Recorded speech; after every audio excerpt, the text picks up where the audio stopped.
Hey, everybody. Welcome to the Player's Take, episode 122. I'm your host, Justin DeSimone, joined by my co-host. He hates Fire Emblem, Montreal Rice. I do not hate Fire Emblem. I'm Fuck just happy you. Advance. No, don't. I'm don't just fucking, happy don't Advance fucking, Wars are back. Don't you fucking lie to the people, okay? You've been talking mad smack about Fire Emblem. You're like, fuck you, Fire Emblem fans. I'm glad you didn't get any announcements in the Nintendo Direct. Y'all, because y'all got like yourselves. 4 or 5 games within the last year, so I don't care. What are you talking about? 4 or 5 games in the last year? What games are you talking about? Fire Emblem Heroes? That's the game I got. Fucking titty simulator. Like.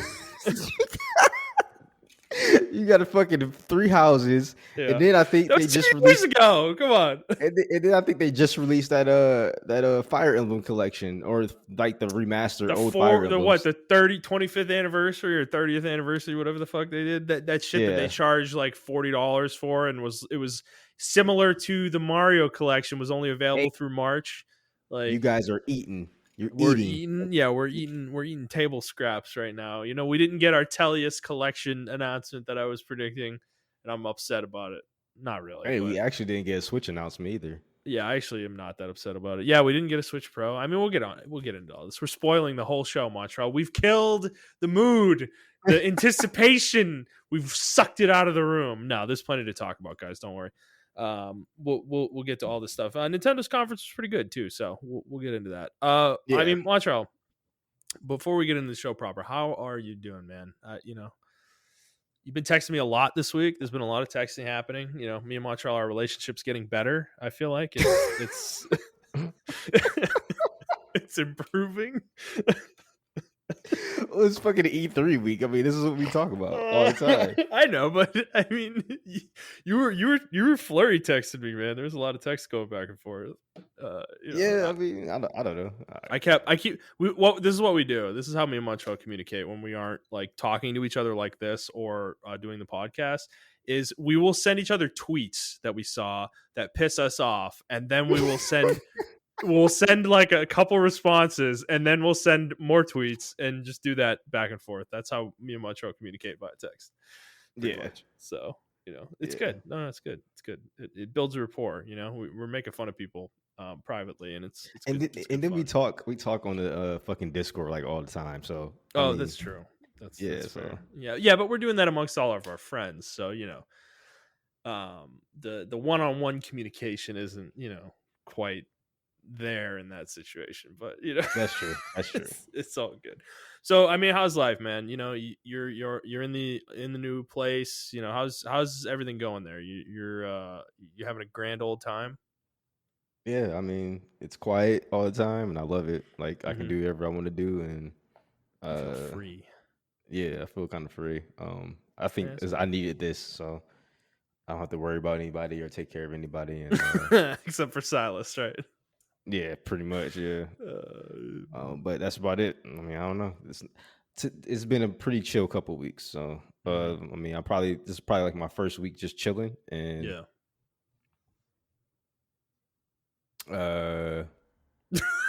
yeah, like I don't have any family coming in or anything like that. So it's like I was supposed to have someone come out this weekend, but. I'm kind of glad I didn't pan through, so I was like, "Yes, thank God." So, well, dude, like I was actually hosting. I was gonna host like a board game night with our friend group this weekend on Saturday, and then everybody started canceling on me in the middle of the week, and I kind of like fist pumped myself because I was like, I've been going out a lot the last couple weeks. I need a break from people, and I'm also going out Friday, and I'm like, I'm probably overloading myself on social activity because I don't like going out that much. So,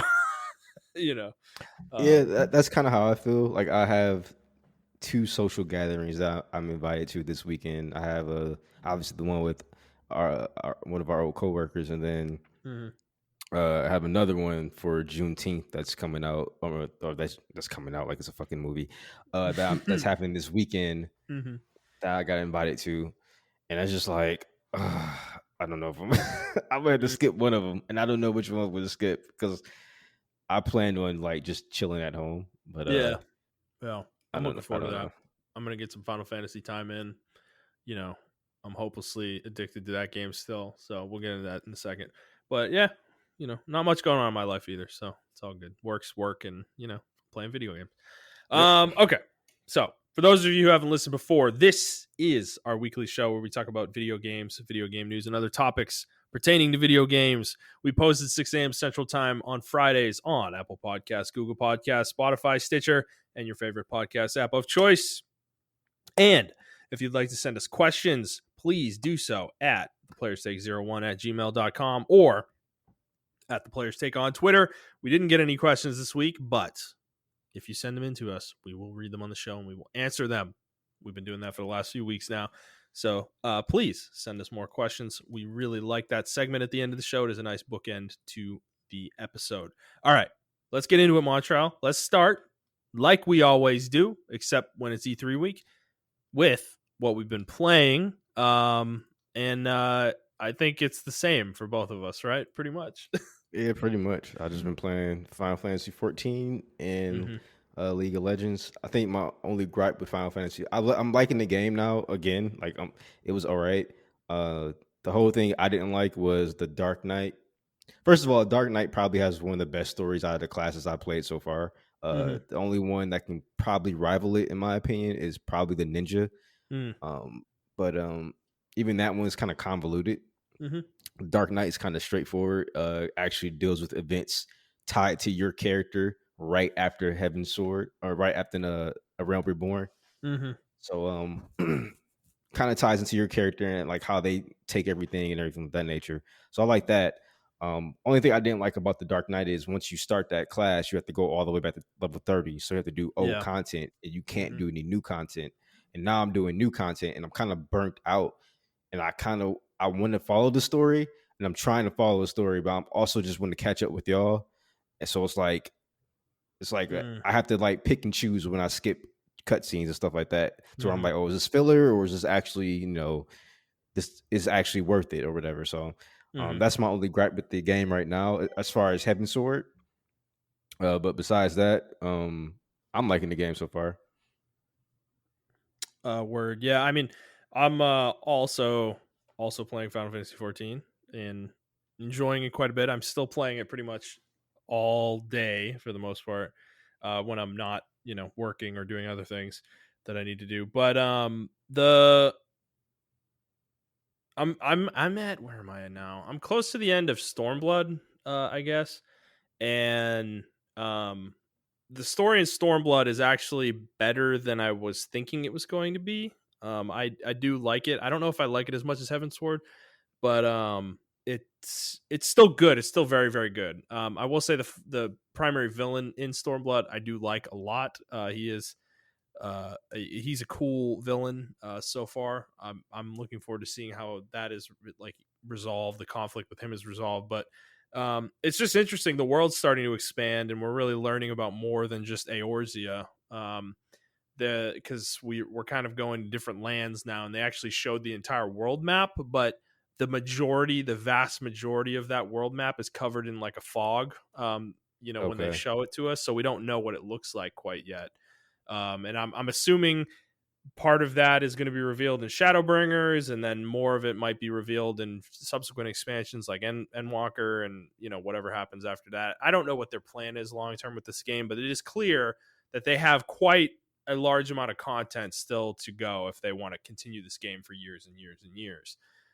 So which is good. I mean that's nice to know. I just think they need to change the way they do the DLC model. I just don't like it, or the expansion model rather. I just don't like it how we had to grind through that Realm Reborn, and I know it's better in later expansions and stuff like that, but that can be a real gatekeeper for a lot of people. A lot of people won't be able to get through that shit, Yeah, and that's going to be a bigger issue the more expansions they add, right? Yep. Because Endwalker's coming out in less than 6 months, and that is going to add another 100 or so quests to the main quest that you have to do, to be current. And that's going to be a massive blocker for a lot of people, ultimately. And it's kind of been a blocker for us too. I mean, we all want to play together, and we can, and we do sometimes. We're not playing with each other, but we're kind of picking and choosing our spots for the most part. I'm not doing dungeons with you guys all the time, but I'm doing some. I did a few with Jet yesterday, or a couple with Jet and Snakes, like a duty, and I've done some dungeons with you as well. But the thing is, we're all like disparate now. Like we're completely spread out in terms of where our progress is, and I'm way further ahead than almost anybody at this point because I'm playing so much. But Snakes is decently, he's close to me, but not too close. Um, but yeah, it's like when I hit 80, it's like I don't know what I'm gonna do when I get there because I'm gonna be kind of just waiting for you guys for the most part. Because I don't think I'm gonna start grinding gear at that point. Okay. I kind of want to wait and get it with the rest of you, so we can all kind of do it together. But that's the problem with this game. Even playing with a group is just like the way it's designed is just not conducive to multiplayer until the end, basically. Yeah, it's It's their weird. missions are like how, and I know a lot of people don't play WoW, and I hate bringing up WoW. I don't like the instant based s- story missions. Like if we're Hmm. playing, we can play certain story missions with each other. Hmm. But then when it goes into an instance where you got like But there's fight, no value in it, because yeah, it's like we're just like yeah, talking to NPCs next to each other. It's like not you're not doing anything together. yeah. And then when we want to go into an instance, or when you have to fight, like say you have to fight the story boss, that's not like a Yeah, major boss, but you have to fight it or yeah, whatever.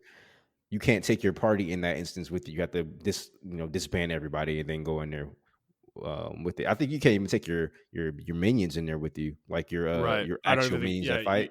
your chocobo. I don't think you can even Yeah, use your chocobo. Yeah. yeah. So it's like um it's pretty weird how they got that set up, and I understand why they set it up. I think at the time this game was coming out, a lot more people were antisocial as far Hmm. as like MMOs goes.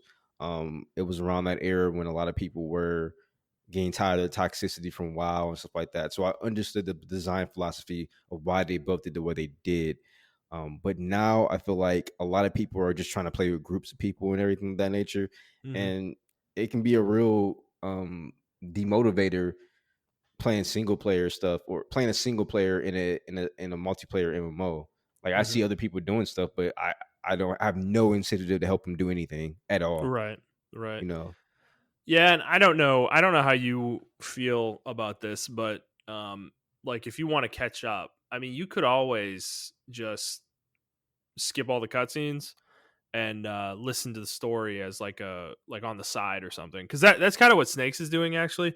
He said he's like when he was trying to catch up, he was listening to the story cutscenes on YouTube and skipping them while he's playing the game.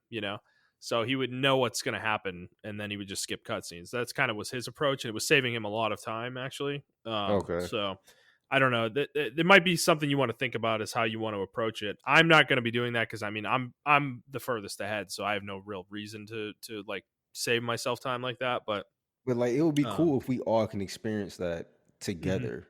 Yeah, Like if there was some right. kind of party system where we can go through Do the the whole single or story quest as a party. yeah, Yeah, as a yeah, that would be party, cool. yeah. Right, that would be cool. I mean, and I don't know. It's just I like the story. It's just and I like everything about it. I know it sounds like we're always complaining about this game. I mean, it's Mhm. just there are certain elements that need to be improved, Yeah. especially for people like us who like to play these big multiplayer. And I understand a lot of people don't play this game with other people. Like you know what I'm saying? They don't do it. Hmm. But then there are people like us who we have a legitimate gaming group of friends that we like to play multiplayer games with. Right. And yeah, I don't know. I don't know, man.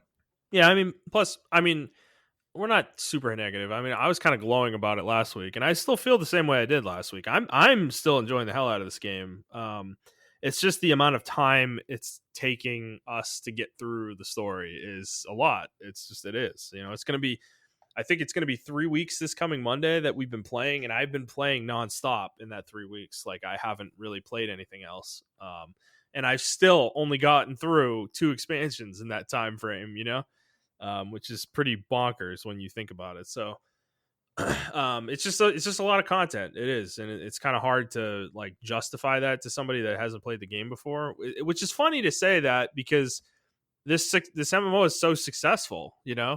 Despite these things that we're talking about, I think that single player aspect is really appealing to a lot of people because they're playing an MMO, but they don't really have to play with other people, and if they do, they just go do the duty finder real quick and do the dungeon, and that's it. You don't really talk to anyone.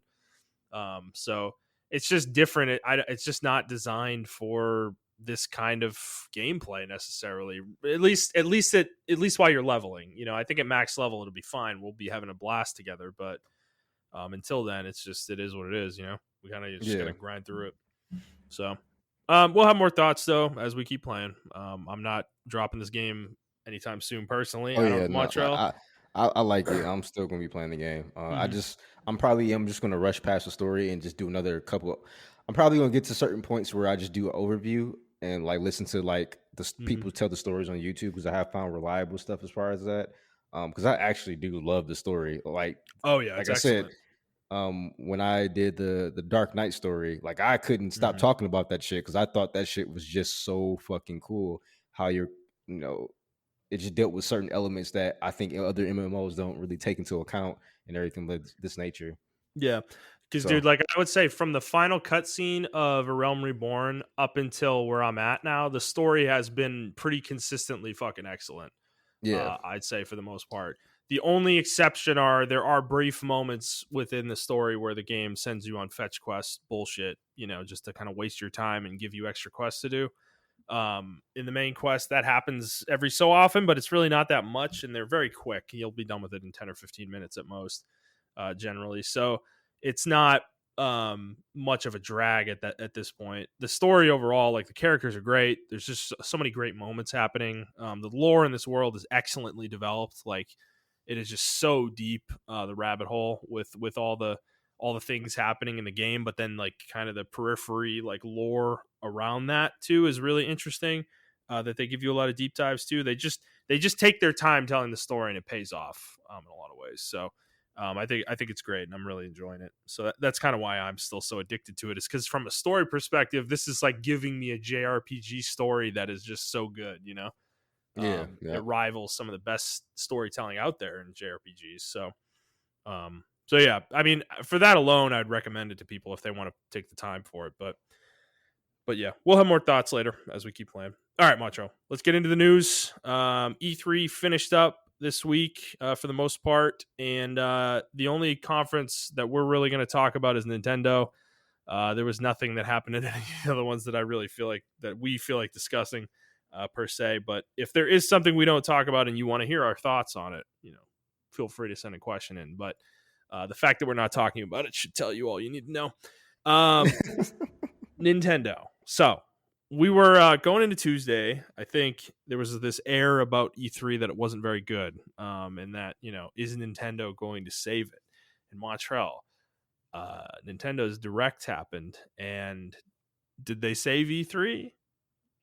they saved E3 as much as they could. Mm-hmm. Nintendo's Direct was. If this was like another E3, I think Nintendo's Direct still would have been like maybe the third or Mm-hmm. maybe second or whatever. Yeah. But since this E3, this Nintendo Direct was like really good. It was Mm-hmm. something that was needed. They did a gaming announcements. One thing I don't think Nintendo got enough credit for, besides the announcements, is they showed gameplay with each announcement they announced. Yes.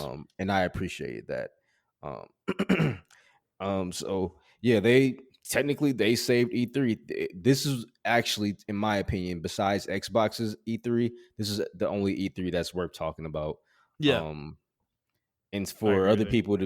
people to kind of shit on the Xbox when this E3 came out, I saw a couple of people shitting on Xbox, and I'm like, no, both of their E3s are really good. Mm-hmm. In my opinion, they're in the same level. Maybe I put like Nintendo a point higher, but like Yeah. they're the same level as far as that. I mean, Nintendo just has better IPs to announce, but Mm-hmm. as far as like games announcements and stuff, I mean, Xbox won that hands down as Yeah. far as game announcements. But as far as excitement level, I feel like Nintendo won that category as far as that. I didn't have any issues. I mean, I didn't really have any big issues with Nintendo's Direct. I don't know about you. Um, I know there could have been some more stuff they could have announced, but hey, it is what it is. I think it was good, man. I actually think they did more than I thought they were going to do. I was really cynical going into this that they weren't going to announce anything worthwhile, and They mostly prove me wrong. There's some good stuff in here. So I mean, let's just get into it. We'll go game by game. Montreal. If there's something I kind of gloss over, I'm just going to talk about every game. But we don't need to have a deep discussion on everything. So if there's something I gloss over that you do want to say something on, please Oh interrupt yeah, me. just yep. But first thing was the Super Smash Bros. Ultimate reveal. The next DLC character is going to be Kazuya Mishima from the Tekken series. This was kind of a funny little trailer where he was like throwing people off of a cliff into a river of lava. It was kind of dark for Nintendo, actually. Well, that's But that's the theme for Tekken. Like the I first, see. yeah, the Okay. first Oh, game. was it a reference? Yeah, he does that in the first game when you beat the game with Kazuya. He throws Hitachi off the mountain, and then Okay. Yeah. the next game, and in the third game, Jin is the main devil person, and Hmm. he beats Kazuya, and then he throws Kazuya off the mountain. So it's like Yeah. a recurring theme in the Tekken series. Hmm. Yeah, Yeah, I don't particularly care about this announcement. I will say though, Nintendo can't seem to win no matter what they do. So if they don't announce a Fire Emblem character, people complain because it's not the right third party character. Because people were complaining about this. Of yeah. course I they saw a were. lot of They're like people another fucking standard fighting game fighter. Like we don't in need the more of fighting those. game. In the Yeah. fighting game, though, Yeah, I saw people saying that they're mad that they like added another character that's like Ryu or the character like that. It's like, I mean, dude, it's a fighting game. yeah, you Like guys fought for this game to be a fighting game. Now they putting fighting game characters in the game, and now you guys are mad. I don't know. It's people just are butthurt that it wasn't Sora from Kingdom Hearts, which I still contend is literally never going to happen. So stop getting your hopes up about that. Next was Life is Strange. I mean, God, Square Enix was pushing this game hard in this week. It the was just agenda. everywhere. But it's coming to Switch. True Colors is coming to Switch on September 10th, and the remaster collection is also coming to Switch. The Guardians of the Galaxy also coming to Switch apparently, and God willing, it'll somehow run because I can't. Like, dude, we were debating about it running on like old PS4s and stuff, and I'm just like, man, on I, Switch, I I hope the content they showed was running on the Switch. That's what yeah, I'm hoping. man. I know. Oh, yeah, right. Those frame drops were on the Switch version of the Y- game. Yeah, Yeah, yeah, that would be, if that's the case, then they're in good shape. But I don't think that was the case. yeah. Probably they usually show it on the best device, which would be like a PS5 or an Xbox Series X.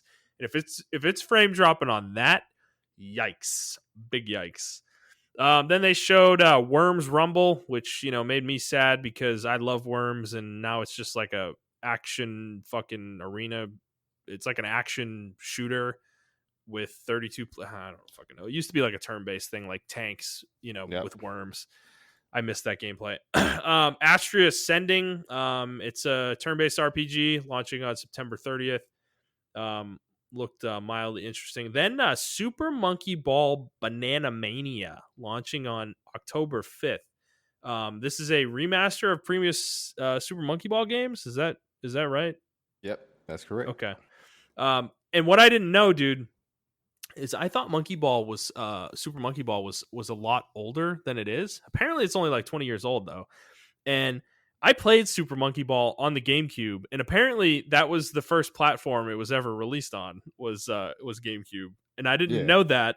So I yeah. was like, I got into Super Monkey Ball like at the beginning, and I didn't like the game, so I never played another Super Monkey Ball game. But What? yeah, I love I that mean, game. look, this was young. This was young Justin.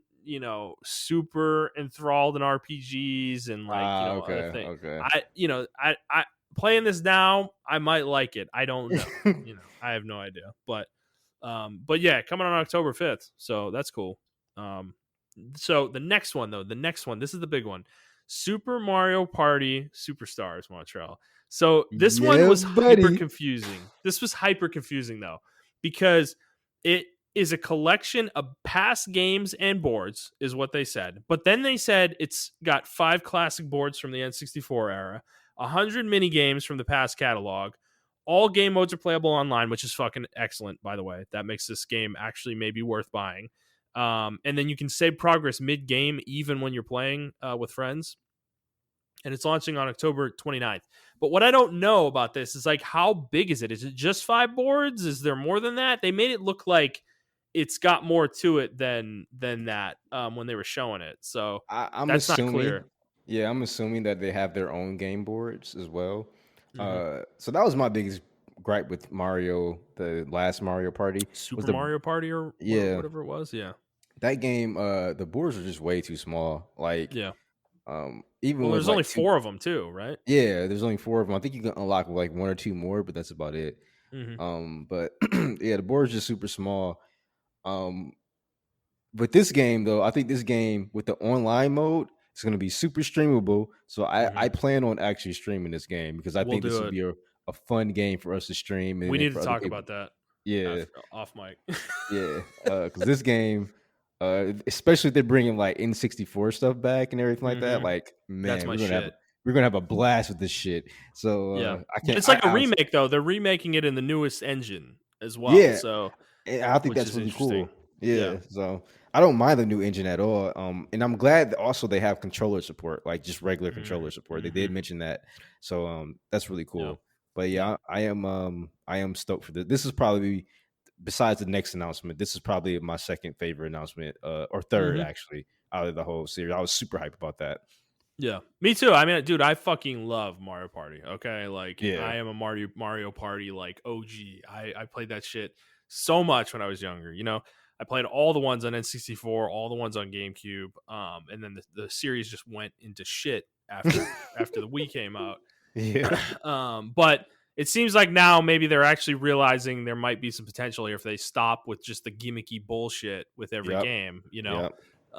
because Just Mario Party is super fun. But it's fun when it's actually like the mini games are like not gimmicky, when yeah, they're actually exactly. just like they're just regular like platforming or things like that. Like there were tons of fun mini games in the old Mario Party. So that it's exciting. I hope this game's got a lot in it, and hopefully it's got some original content as well. But either way, I think the fact that we can play online is going to be a huge boon. I do think our group of friends will probably jump in with us if we decide to play this. And fucking you guys up in Mario Party sounds very appealing to me. So okay, after that was this was probably the biggest announcement of the entire show for Nintendo, was a new Metroid game, and it is called Metroid Dread, and it's the first 2D Metroid game, and I think they said 19 years. Is that correct? I think Fusion was the last one, right? No, I the mean, I know last there was the remake a couple yeah, of the years remake was ago, the but yeah. But if they you're talking they about like didn't count continue, that one. They didn't yeah, count that if you're one. talking about a continuation of the series, yes, this is the first one in like Okay, 16 years. and they called it Uh, Metroid 5 as well. yep. Um, So yeah, Metroid Fusion was Metroid 4, and this is mhm. Metroid 5. The Prime series is like kind of its It's its own own series. thing. Yeah, Yeah. right, right. But yeah, this fun fact about this game actually announced 14 years ago. Hmm. It was leaked in the I Game saw that. Informer. Yep, Yeah. Game Informer leaked it, and it was a big rumor. It was supposed to come out in the Wii. They actually had a case for it and everything. Then Hmm. that got canceled for some reason, and then it's supposed to come out on the 3D or the DS. That got pushed back for some reason, and now it's coming here. So Well, what'd you think of it? I am absolutely in love with it. It's got the Metroid feel. It's dark Hmm. and gritty, and Yep. that's been Metroid's thing since like I say Metroid Prime or Metroid 3. It was Hmm. kind of dark, and then obviously Fusion went really dark, and it was actually kind of a mature story. And I'm very interested in seeing where it's going to take Samus on this one. So Hmm. it looks pretty cool. Yeah, it looks really sick to me, dude. The gameplay looks really fast and fluid. And Samus looks really mobile as well, which Yep. is good because Metroid 2D Metroids, to me, a lot of them have not felt that way. Especially, I'd say Super Metroid. Samus is like not.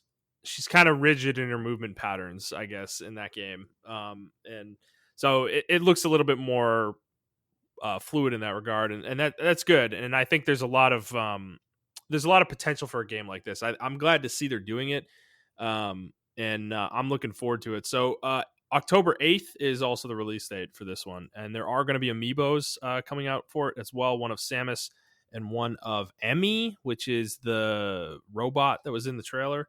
that was Okay. like chasing Samus around. So yeah, after that they showed Just Dance 2022, whatever, Mm-hmm. Cruisin' Blast, which is I didn't remember this announcement. I must have been uh, uh, doing it's something. it looks like a racing game of some sort, I think, and it's like exclusive to Switch. I don't fucking know. Dragon Ball Z Kakarot is also coming to Switch on September 24th, and it is coming with some of the DLC Okay. um, as well. This And then game they won't showed die. more. Sorry, go ahead.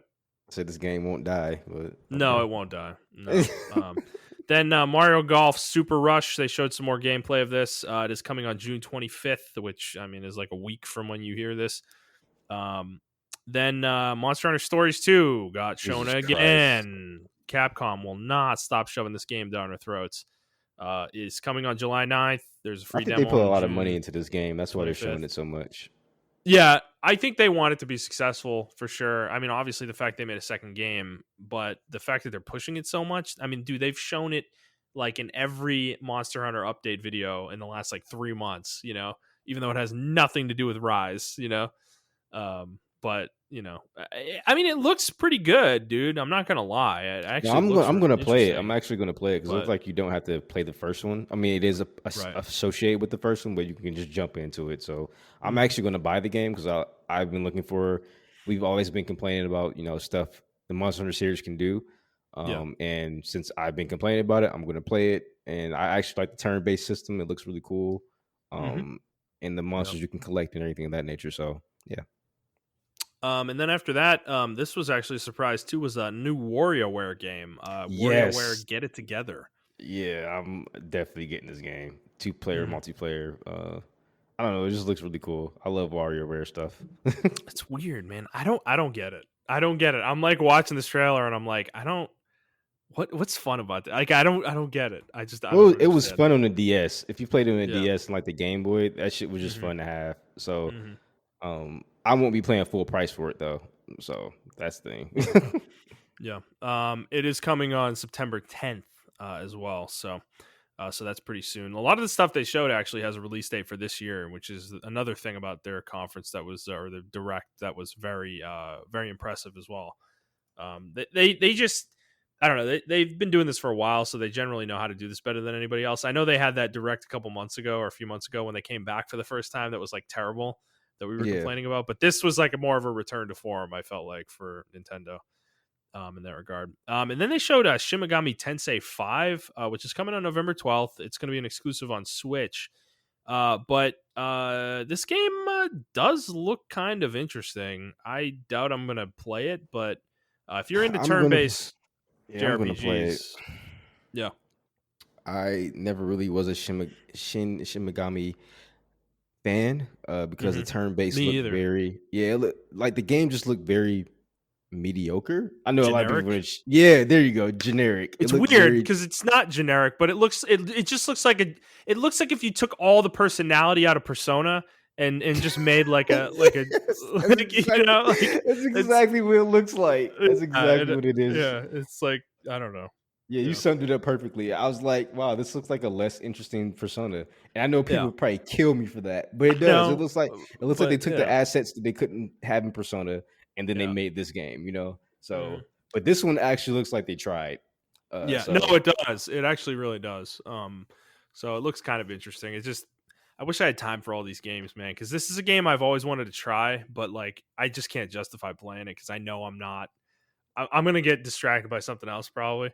So yeah. I don't know. We'll see where I'm at in November, but um, Montrell said he's gonna play it though, so we'll see what his opinion is.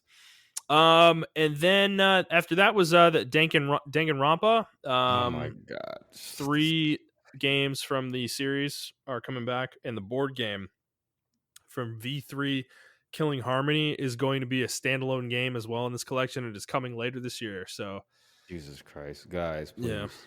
Just let it go. this series won't die, man. It just keeps coming. People got mad at me, but then somebody else also made a joke about Danganronpa coming to the Switch, and it did. And I Yeah. understand this game was like locked on the. Actually, it came to PS4, didn't it? Yeah, it was on the Vita. So these games were on the Vita originally. Yeah, But then yeah, they came to PS3 or sorry, no, they came to PS4, I think, a year or two ago.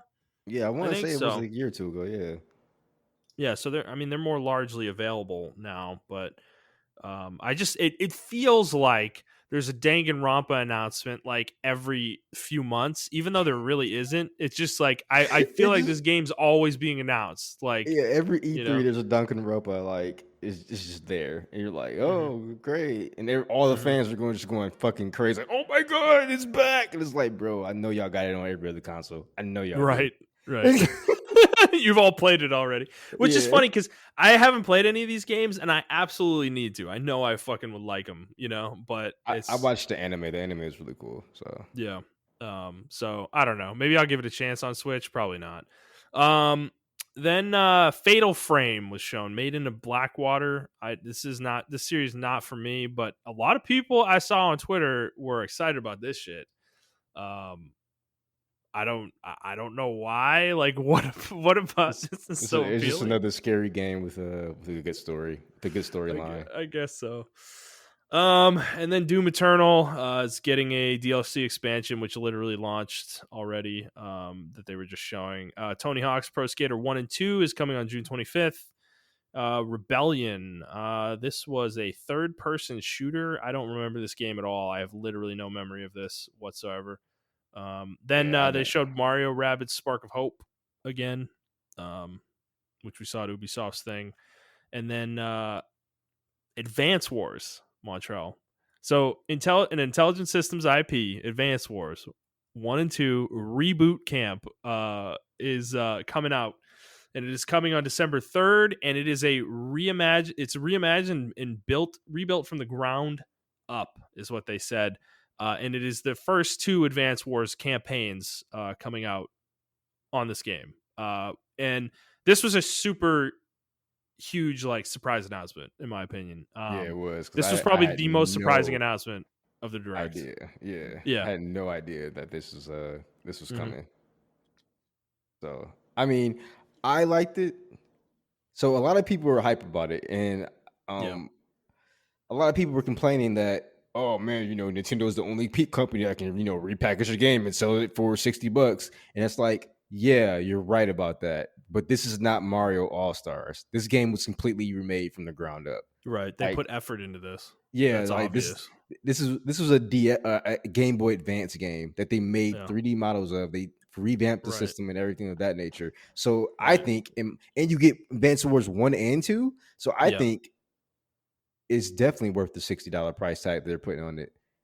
I agree And with you. And I find it weird because Mass Effect just came out like a month ago and no one was complaining about that being $60. Like why are we having this discussion? Like they didn't do anything in Mass Effect 2 and 3. Like almost nothing they did for those two games. And like Mass Effect 1, okay, they made it a little bit more playable. Ooh, whoopity doo dah. And they made the fucking models a little better. Like Nintendo like remade the fucking games here, and we're like, oh, it can't be 60 but like we're gonna talk about this a little later as well, but I don't know. This one was weird. I don't yeah, understand what people's issue with Nintendo is on yeah, that this front. announcement really rubbed me the wrong way. Not because of the announcement, but like you said, the banter around it, and people were Mhm. actually complaining about $60. This and another game that we, like you said, we'll get to further along. But yeah, Mhm. So after that was the Zelda part of the show. They showed Hyrule Warriors of Calamity DLC is coming. Wave 1 coming on June 18th, and then in November is Wave 2. If you're interested in that, they showed some more Zelda Skyward Sword HD, which is coming on July 16th, and then they announced a Game and Watch that is going to have the three Zelda games on it: the original Zelda, Zelda 2, and then the Game Boy version of Link's Awakening, and then the Game and Watch game Vermin, which apparently starred Link in it, is going to be available on this Game and Watch device, which is going to come out on November 12th. This is such a fucking weird thing. I don't. They just take advantage of nostalgia in every way they can, yeah. because people are going to lose their minds to buy this thing, right? Oh yeah, it's definitely going to be It's definitely gonna be a collector's item. I don't think people are gonna play it. It's gonna be a collector's item. It's gonna be one of those things Yeah. that people buy and then never open, and then 10 years later, it's gonna be like $400 on eBay or something like that. Yeah, right. I don't doubt it. And then after that was Breath of the Wild 2. They actually showed it. They showed some gameplay. They showed some more of the world that apparently is going to be taking place in the sky above Hyrule, as well as Hyrule itself, I think. So I don't know how they're. I mean, what did you think of this, Montreal? Are you excited? Does this excite you for Breath of the Wild 2? Uh, I would actually have to see how the game flows, like the structure of the game Mm-hmm. and how it plays out, because that was my big issue with Breath of the Wild 1. I loved everything about it. I love the mechanics. I didn't mind the durability, but I know a lot of people did. I don't Mm-hmm. think it was that big of a deal. Um, Yeah. One discussion about the durability. A lot of people hated the durability, and now everyone loves it, and I don't understand Yeah, dude. Okay, it. so I've been sending these texts to Montreal about this because I feel like Breath of the Wild is a game that we've talked about on the show that like people loved it and like everybody just praised the hell out of it. And then over time, the opinions on Breath of the Wild have certainly soured, right? But the one thing though that people talked about when this game came out, whether they liked it or not, was the weapon durability mechanic was something that almost everyone universally fucking didn't like, you know? And now all of a sudden we've got these like think pieces coming out from like Kotaku and Polygon, whoever the fuck else, defending durability or saying we don't need durability. And it's like, and then I'm seeing these like cheeky tweets of like, oh, imagine how boring the game would be if you just got the best weapon in the game and you just ran around and fought with the best. It's like, bro, that's like every fucking game you play. Like, what the fuck are you talking about? Like, what you think you're so fucking clever? Like, no, like you play an RPG, you play fucking Fallout. Guess what you do? You go find the best fucking weapon, and then everything you find sucks. Like, it's just like, oh, but nobody has a problem with that. But apparently in Zelda, that would have been boring. Like, what the fuck are you talking about, dude? Like, I don't know. These conversations that people are having this week have triggered me all week. Shit Oh is yeah, so it's annoying. it's been a very triggering week for me, Yeah. especially around this game. So the Yeah. game showed footage of Mm-hmm. itself. It showed gameplay footage, and then Mm-hmm. someone tweeted who's obviously verified. I have no idea who this person is, but they have a lot of following, and they tweeted, the graphics look kind of rough. Okay, first of all, the game's still in production, so Yeah. yeah, Right. and then they're upset the game didn't improve graphically from Breath of the Wild 1. It looks the same, quote unquote. First of all, so everyone knows I'm not a Breath of the Wild stan. I think the game's okay, but it's not my favorite Zelda. It's a bottom tier Zelda for me. Mm-hmm. But I'm not going to sit here and say, yeah, I'm and agree with them because I don't like the game. Like, that's stupid. The game looks fine. It looks Yeah. the best it's going to look on the Switch. Like, what Mm-hmm. do they think the Switch? What do people think the Switch is? Do people think the Switch is a fucking Xbox One? I mean, Nintendo. Okay, in their defense, Nintendo has marketed the device as a home console, even though that's not what it It really it is. it is a home console device, Yeah. but we all know the device's limitations. Over Yeah. the last 4 years, we've seen the type of games. I think the best looking game to probably come out on the Switch is probably Breath of the Wild or Xenoblade Chronicles Definitive Edition.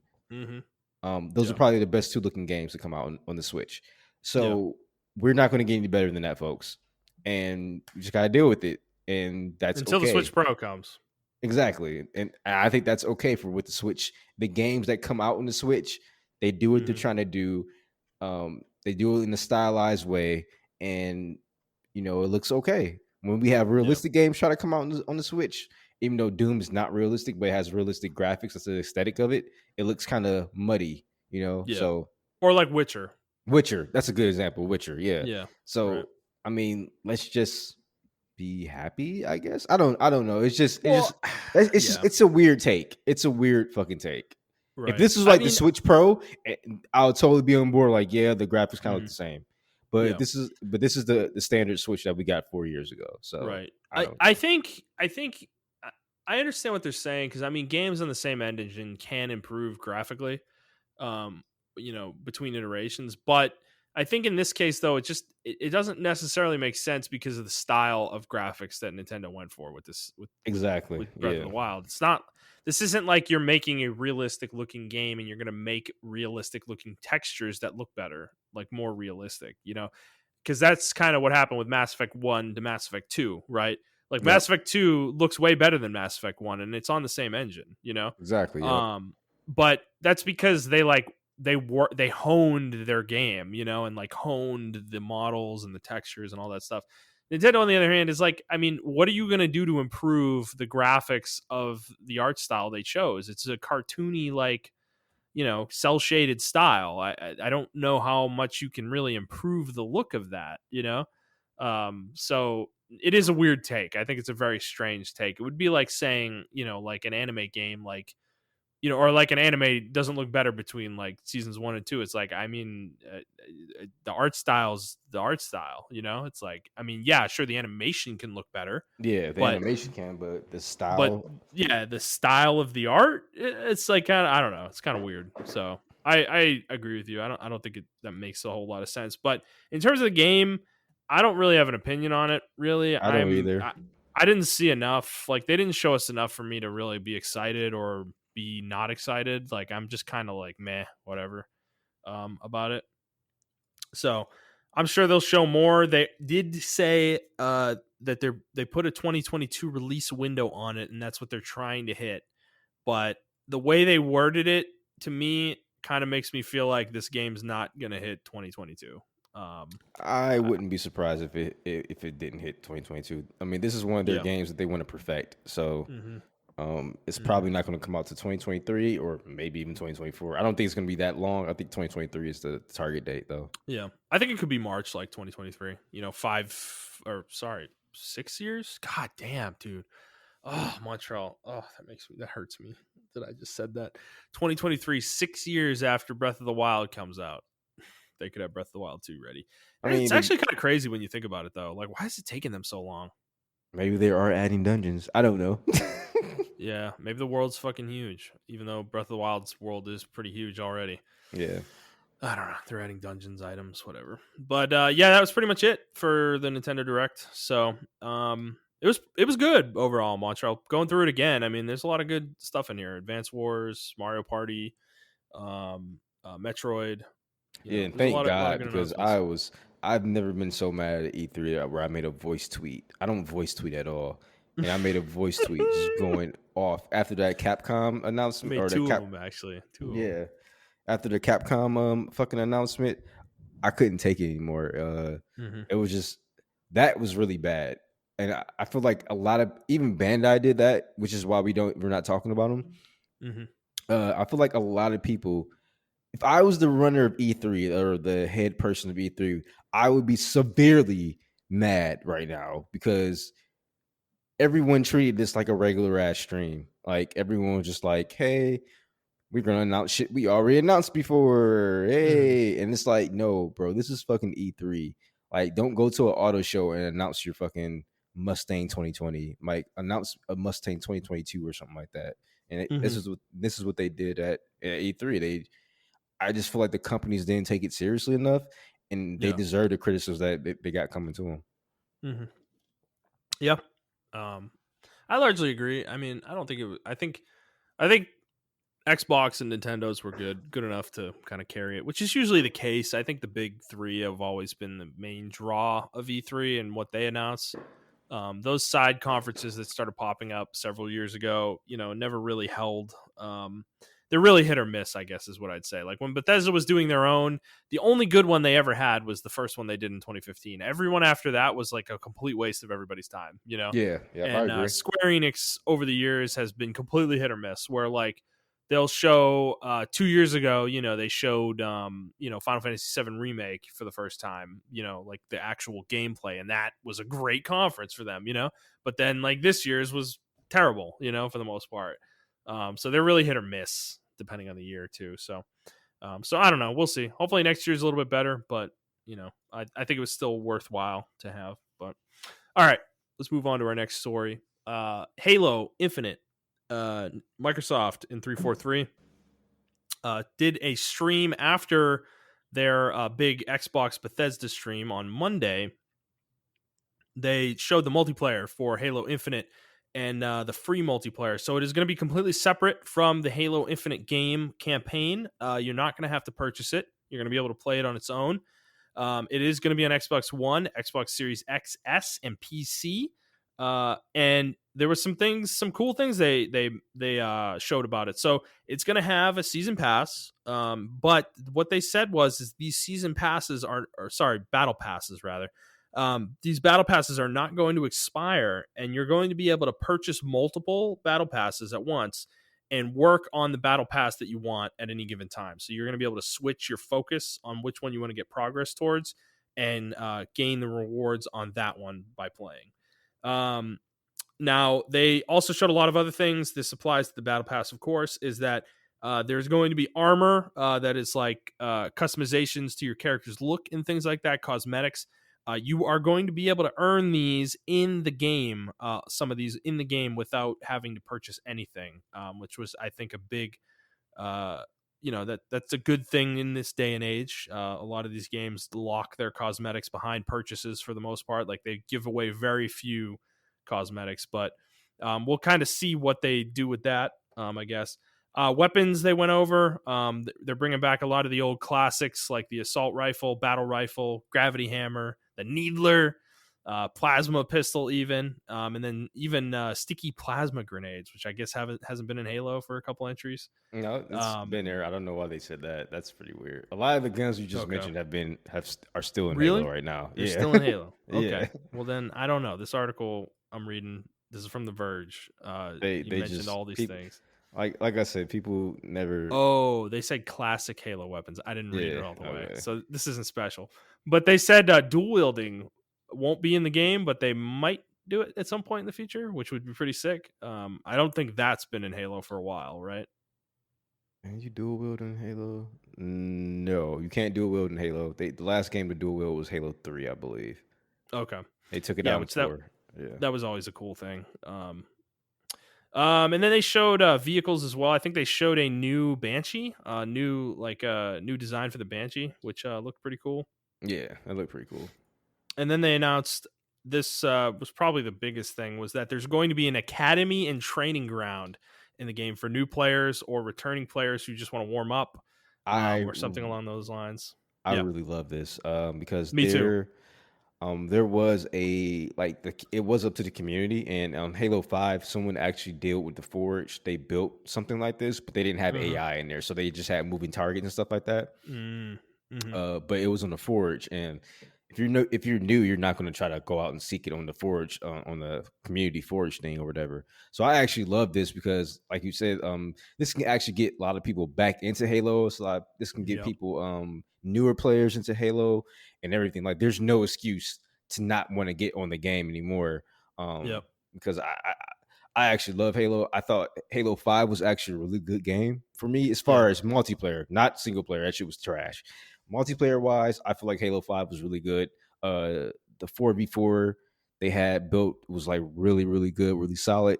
A lot of people Mm-hmm. just hate it because it didn't have the dual, or you couldn't play with your couch co-op. So a lot of people hate Halo 5 for that, and that's totally understandable. But from like a single player, or not single player, but from like one person doing multiplayer online aspect, doing the 4v4 instances and stuff like that, the rank play, I was doing that. It very much was almost akin to like Halo 2, but just really much more faster. I think Halo 5 was actually really good. And to me, I think they took the best aspects of Halo 5 and then the best aspects of previous Halos and combined it into one game. And just from what I saw, the overview and everything, I think this could be the game that brings Halo back to the forefront and back to like Twitch and everything like that. I can definitely see this. I can definitely see this being a comeback, bringing MOG back and everything of that nature. So I'm very interested in this game. Yeah, and I mean they showed a couple maps. I think they're bringing like Blood Gulch back and some Yeah. of the more classic maps as well. They also mentioned too that a Forge like creation mode is going to be in the game too, which is a huge part of Halo 3's like continued appeal up to this day. Yep. So I think they're doing everything right with this game. It seems like they're really taking their time with it. I know there were some people kind of bagging on it again, and not thinking that it's going to be bad. But I don't know, dude. Everything they've shown of this game, I know it had a bad reception when it was first shown last year, but I am mostly positive on it for the most part. I think they're doing the things that the Halo community wants. Yeah, And yeah, the game does look better now, I think, as well. They definitely showed that off too. I just But think being free to play is such a huge, mhm, huge like barrier off the Halo multiplayer. I think that was one of the things maybe holding it back because people didn't want to pay for Halo, but they wanted to play Halo. If that mhm, makes any sense. So making it free to play is definitely keeping up with modern standards. yeah, And the battle pass thing, I think that's pretty cool. I also like. I think what they're going to do for the armor. I want to touch on that. So the way you unlocked it in the older games was you did certain quests and stuff like that, or not quests, but like certain things like challenges. challenges. Yeah, so like get like 5 headshots or something like that, or get a headshot through 2 players Hmm. or whatever Hmm. the case like that. And that's how you unlocked it in like Halo 3. You unlock armor like that. So um it'll be pretty cool if they actually did that again with this game, Hmm. because that's essentially what a battle pass was in like in Apex and shit like that too. So, Yeah, right. um, yeah, like Halo's actually been doing that, but they just didn't have a battle pass per se. That they've been actually doing that, which is pretty funny if you think about it. It was actually doing what people were doing back in the day, so or people are doing now. So that's But pretty it was funny just to me. part of the game. Yeah, it You was didn't just have to part of the pay for it. game. Yeah, Yeah. exactly. Oh yes. Oh, the good old video game industry charging for things that we used to get for free. So yeah, I mean, looks good. I don't know if I'm gonna play it. I mean, all these games I keep saying I want to play, but it's like, dude, we're gonna be playing Battlefield like 100%. I'm like 100% committed on that one. Like, I'm definitely buying that game. And then we were talking about Mario parties as well. It's like, I mean, hey, that's coming out around this time that Halo is gonna be out. So I don't know. We'll see. But Montreal will probably be playing it though, for sure. So Yes, sir. maybe at the very least, dude, I'll co-op the campaign with you. Oh yeah, yeah. That'd be pretty fun, actually, I think. So we'll do that. Okay, let's move on. More Microsoft news. This was reported by Video Game Chronicle that Everwild is reportedly getting a complete reboot after its creative director, Simon Woodroff, has departed Rare. And they are now targeting a 2024 release. The reason we're bringing this up is not because we care about Everwild, is because me and Montreal called the fuck out of this. Okay. I mean, we saw this game and we were like, they showed it last year and me and him were just like, what are they doing? Like, why are they making this game with Rare? Like what? So, yeah, we called it. Yeah, if you look at the trailer before, I still don't know what the Mhm. fuck this game is about. Right. And and I Yeah, man. I think the Uh, executives or whoever is the lead of Xbox or whatever, they saw it too and it was just like, what is going on? This is not what we thought it was going to be. mhm. Um cuz it just I'm like if I'm watching a trailer now, it just makes no sense. Like Yeah. what is this game? It looks like it was a 4-player co-op game, but it's not a survival game. Hmm.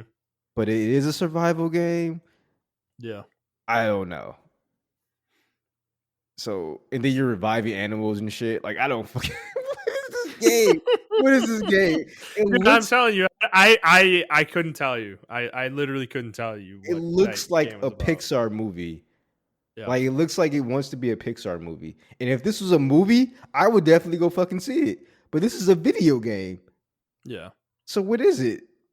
Who's the target audience? Is my Exactly. question. Like, You're an Xbox studio. Like, this isn't, you're not like a Nintendo fucking studio anymore, Rare.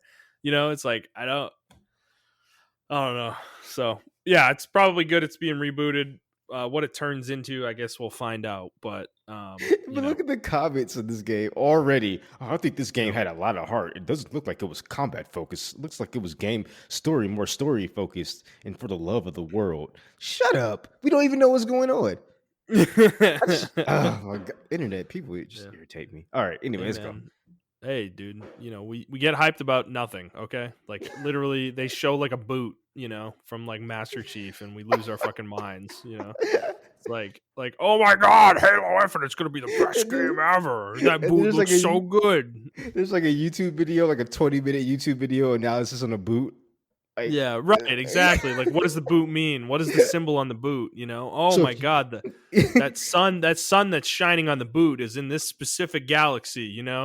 Like, yeah, Jesus yeah. fucking Christ, man. So we know it's not Earth because clearly in the world right now it's 2 o'clock, and in this world, the sun sets east at 2 o'clock. Yeah. So this is clearly not Earth right here. Like, what are you talking about, bro?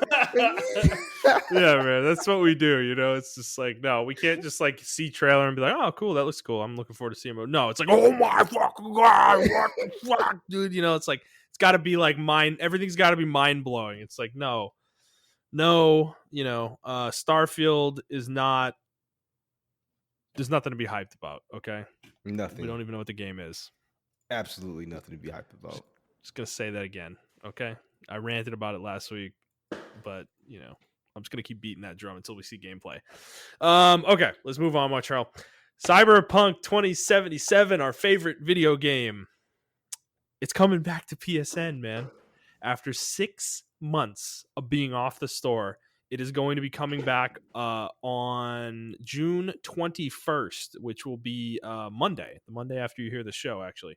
So, yeah, I mean, what do you think, man? They finally made it. They made it back on PlayStation. That enough time has passed where Sony is no longer pissed off at CD Projekt Red, I guess.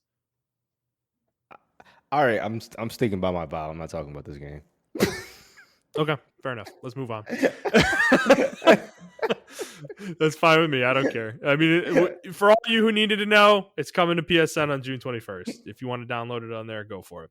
Okay, Montrell, we're done with the news. We actually had some topics, though, that came up during the week. So we were talking about how there was so many fucking things, like just bad takes happening out on the internet the last week. And we're going to talk about some of these. So the first one I have listed here is Paul Tassi over at Forbes, who I actually don't dislike generally. His articles are like not the worst, but dude, he posted an article titled "The Math Behind Xbox Game Pass versus $70 Sony Games Will Snowball Quickly." I mean, it's a mouthful, first of all. But second of all, the whole basis of this article was comparing getting games over a 24-month period for Game Pass versus getting them on PlayStation 5. And he did the math for everybody. He pulled out his calculator in Windows and typed in some numbers, and this is what he came to. So $360 is what it's going to cost you for 12 months of Game Pass, or sorry, 36 months of Game Pass at $10 a month, right? And over that period of time, if you played 12 first-party Sony games within that same period of time, it would cost you $840. So, therefore, Game Pass is a vastly superior deal for users. Clearly, it's not even close. That math just, and when you expand this out, let's double it, Montreal. We'll do 6 years for Game Pass, $720 versus 24 70 PS5 games. That's $1,680. That's almost $1,000 in savings right there, Montreal. Like, what a deal. Why would you buy anything on PlayStation 5? I mean, can you tell me why you would buy any games on PS5? Because I don't want a fucking Xbox. Right. So this there. This made the rounds, dude, and like everybody was just like, "Oh my god, it's crazy, the math." And it's like, it's not like this dude was like fucking discovering, a new form of life here. Like, No, first of all, go ahead. You can simply math aside. I mean, there's a lot of stuff that makes sense on paper that people do. I mean, there is. Why read a book? Why play video games, Justin? Just read a book. Right. You get the same sense of adventure. It's cheaper. It's cheaper, Montreal. You can get a book for $10. Oh my goodness! Why would you play a video game? Why are we playing? Why would you do games? that? Why are we doing that? You can read about 4 books a month. Spend like at most $40. I'm just being generous. At most $40, right. Or you can play 4 video games, $6 a pop. How much is that, Justin? $240. $240. So why am I even playing video games? You know what you I can know. also do? You can also go see a movie and then rent a Blu-ray. Why are you playing video games, Justin? It's just too much. I don't I mean, understand, yeah, it's man. just too much The money. math just So doesn't make any sense. I mean, it let makes me let sense. me let me break down for everybody why this is the dumbest argument I think I've seen on Game Pass versus buying $70 games. And this is coming from somebody who's been championing Game Pass for literally fucking years on this podcast, saying how good of a deal it is. And the industry at large has been doing that as well. But this is like, I can't believe no one read this article and was like, dude, like poking like nobody poked holes in this before he published this. Because first of all, saying that you're going to pay for Game Pass $10 a month for 3 years or 6 years. He even goes as far as 6 years. So I'm just going to go based off what Paul did here. Okay, so 6 years of Game Pass. You were assuming in that 6 years that Microsoft never increases the price of Game Pass ever. I You did think see that argument in the comments from when this article was posted. so? That's one flaw right there, because the chances of that happening are low, in my opinion. I think within this generation we will see an increase in Game Pass's price month to month. The second part about this is that not all games are created equal, my friend. PlayStation 5 exclusives, until Xbox can prove otherwise, are absolutely worth the price difference in that. And If like And that's the big argument right there. I mean, that yeah. kind of defeats the whole purpose of this article. I would Mm-hmm. gladly pay for if they had 10, 10 fucking God of War quality games come out. Yep. Different games, obviously, but the quality in the gameplay and everything is just really good. Mm-hmm. Ratchet and Clank or whatever. I would gladly pay for 10 of those. Give me 10 of those. That's $700. Yep. Gladly. Over Right. Xboxes, we don't. If we're going by their track record now, no, no. Right. They You might know have one of those every couple of years. exactly. Like So I mean, yeah. it's just, and then on top of that, he has to take into account like the because to be honest with you, I think PC game is probably the cheapest to get into because It is. not only can you play the games, but a lot of the games you can just, I mean, I'm Just gonna wait say the for a P Steam word sale. here. Yeah, I'm gonna say the P word here, but you can just fucking pirate them. So it's like they're Mm-hmm. the cheapest, right? So that's the cheapest option to go with. But not everyone. Oh, and then let's talk about that as well. Games, depending on your build. Let's say you have the best build of PC, they look Yeah. run and look better on PC. But guess what, man?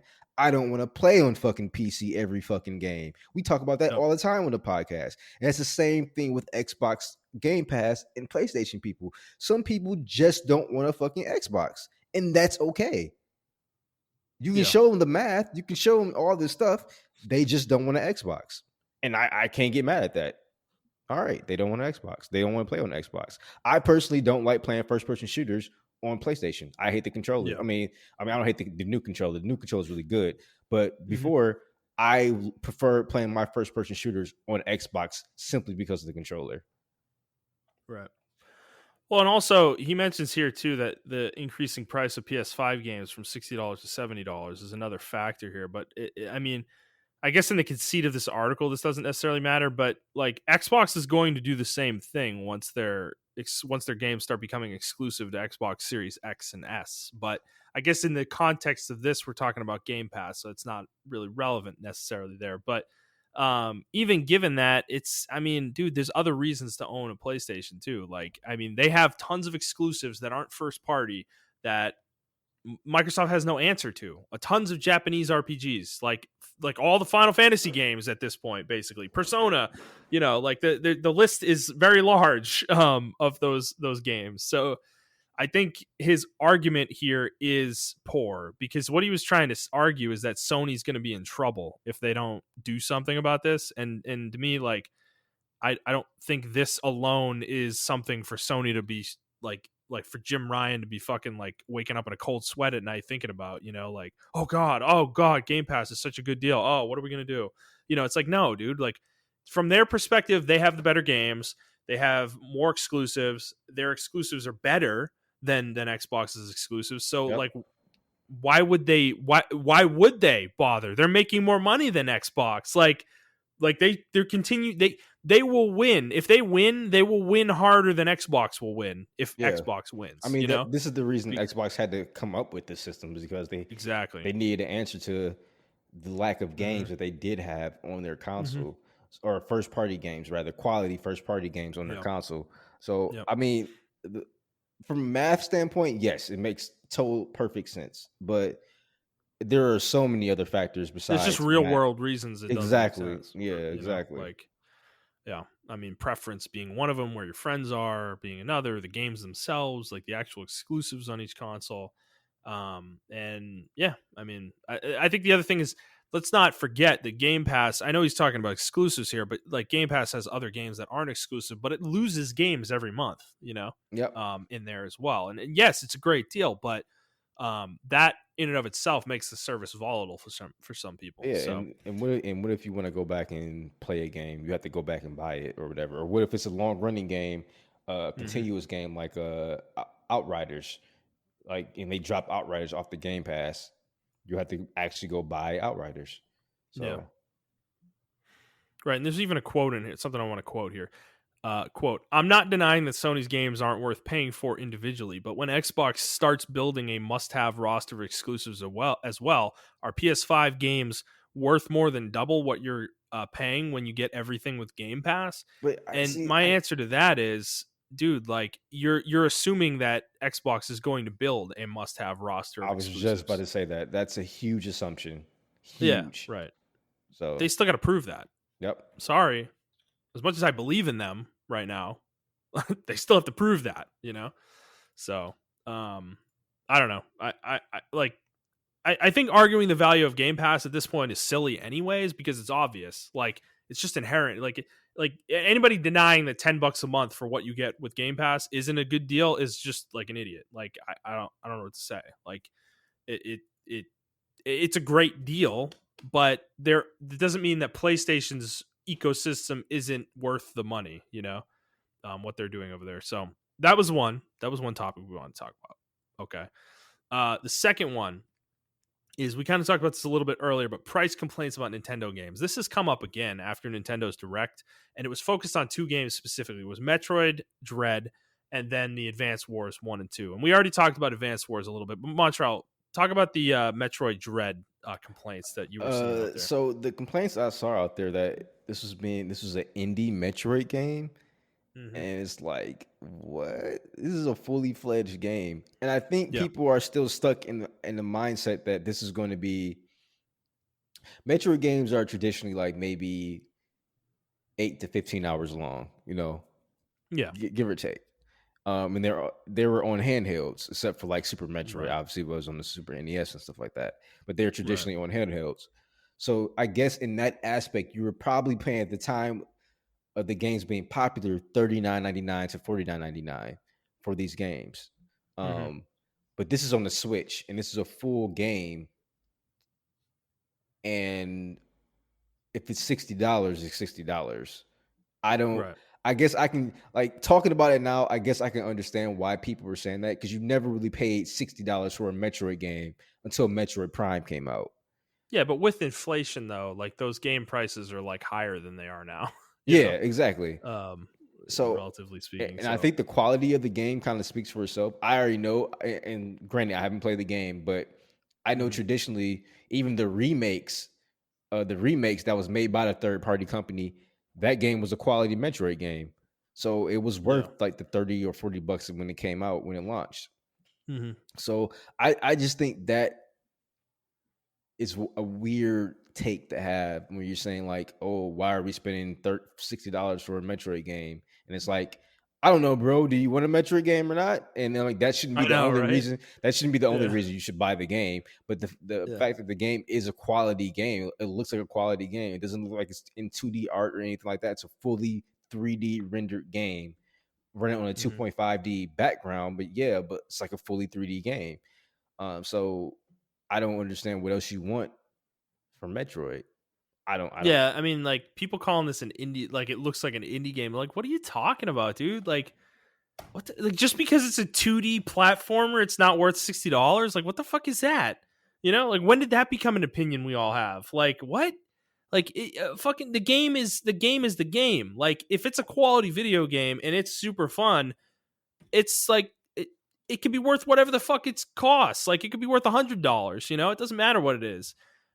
So it's like I think people are assuming the length. First of all, we don't even know how long the game's going to be. It's like people are just assuming it's going to be like 8 hours. You know, it's like you don't know that. Like you have no idea. We don't know any of that. Like you guys are just making assumptions about this game. Like Well, that was a good. with very little information. You know.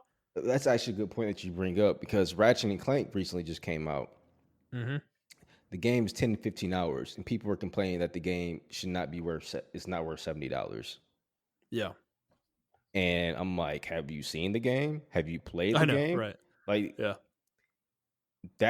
I think that's a good at least 12 to 13 hour run. Like all that shit that you got to do in there. Like, I don't know. I think that would be cool. It's that trite argument, dude, about length versus how much a game costs. Like you buy a game for $70 and it somehow needs to be it needs to be like $30 or 30 hours at least to be worth it. It's like that's the problem, man. I don't stop equating value with time played.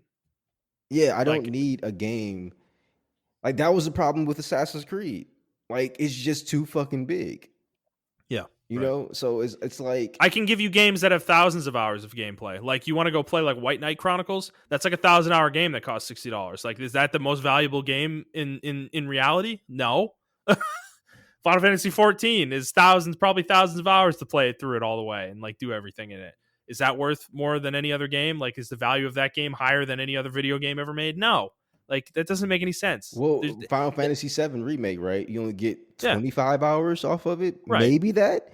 If you just steamroll through the game, you probably can get clear in like 15 hours if you wanted to. So it's like, is that so? According to them, that wouldn't be worth the $60. No, but that looks like a AAA game, Montreal.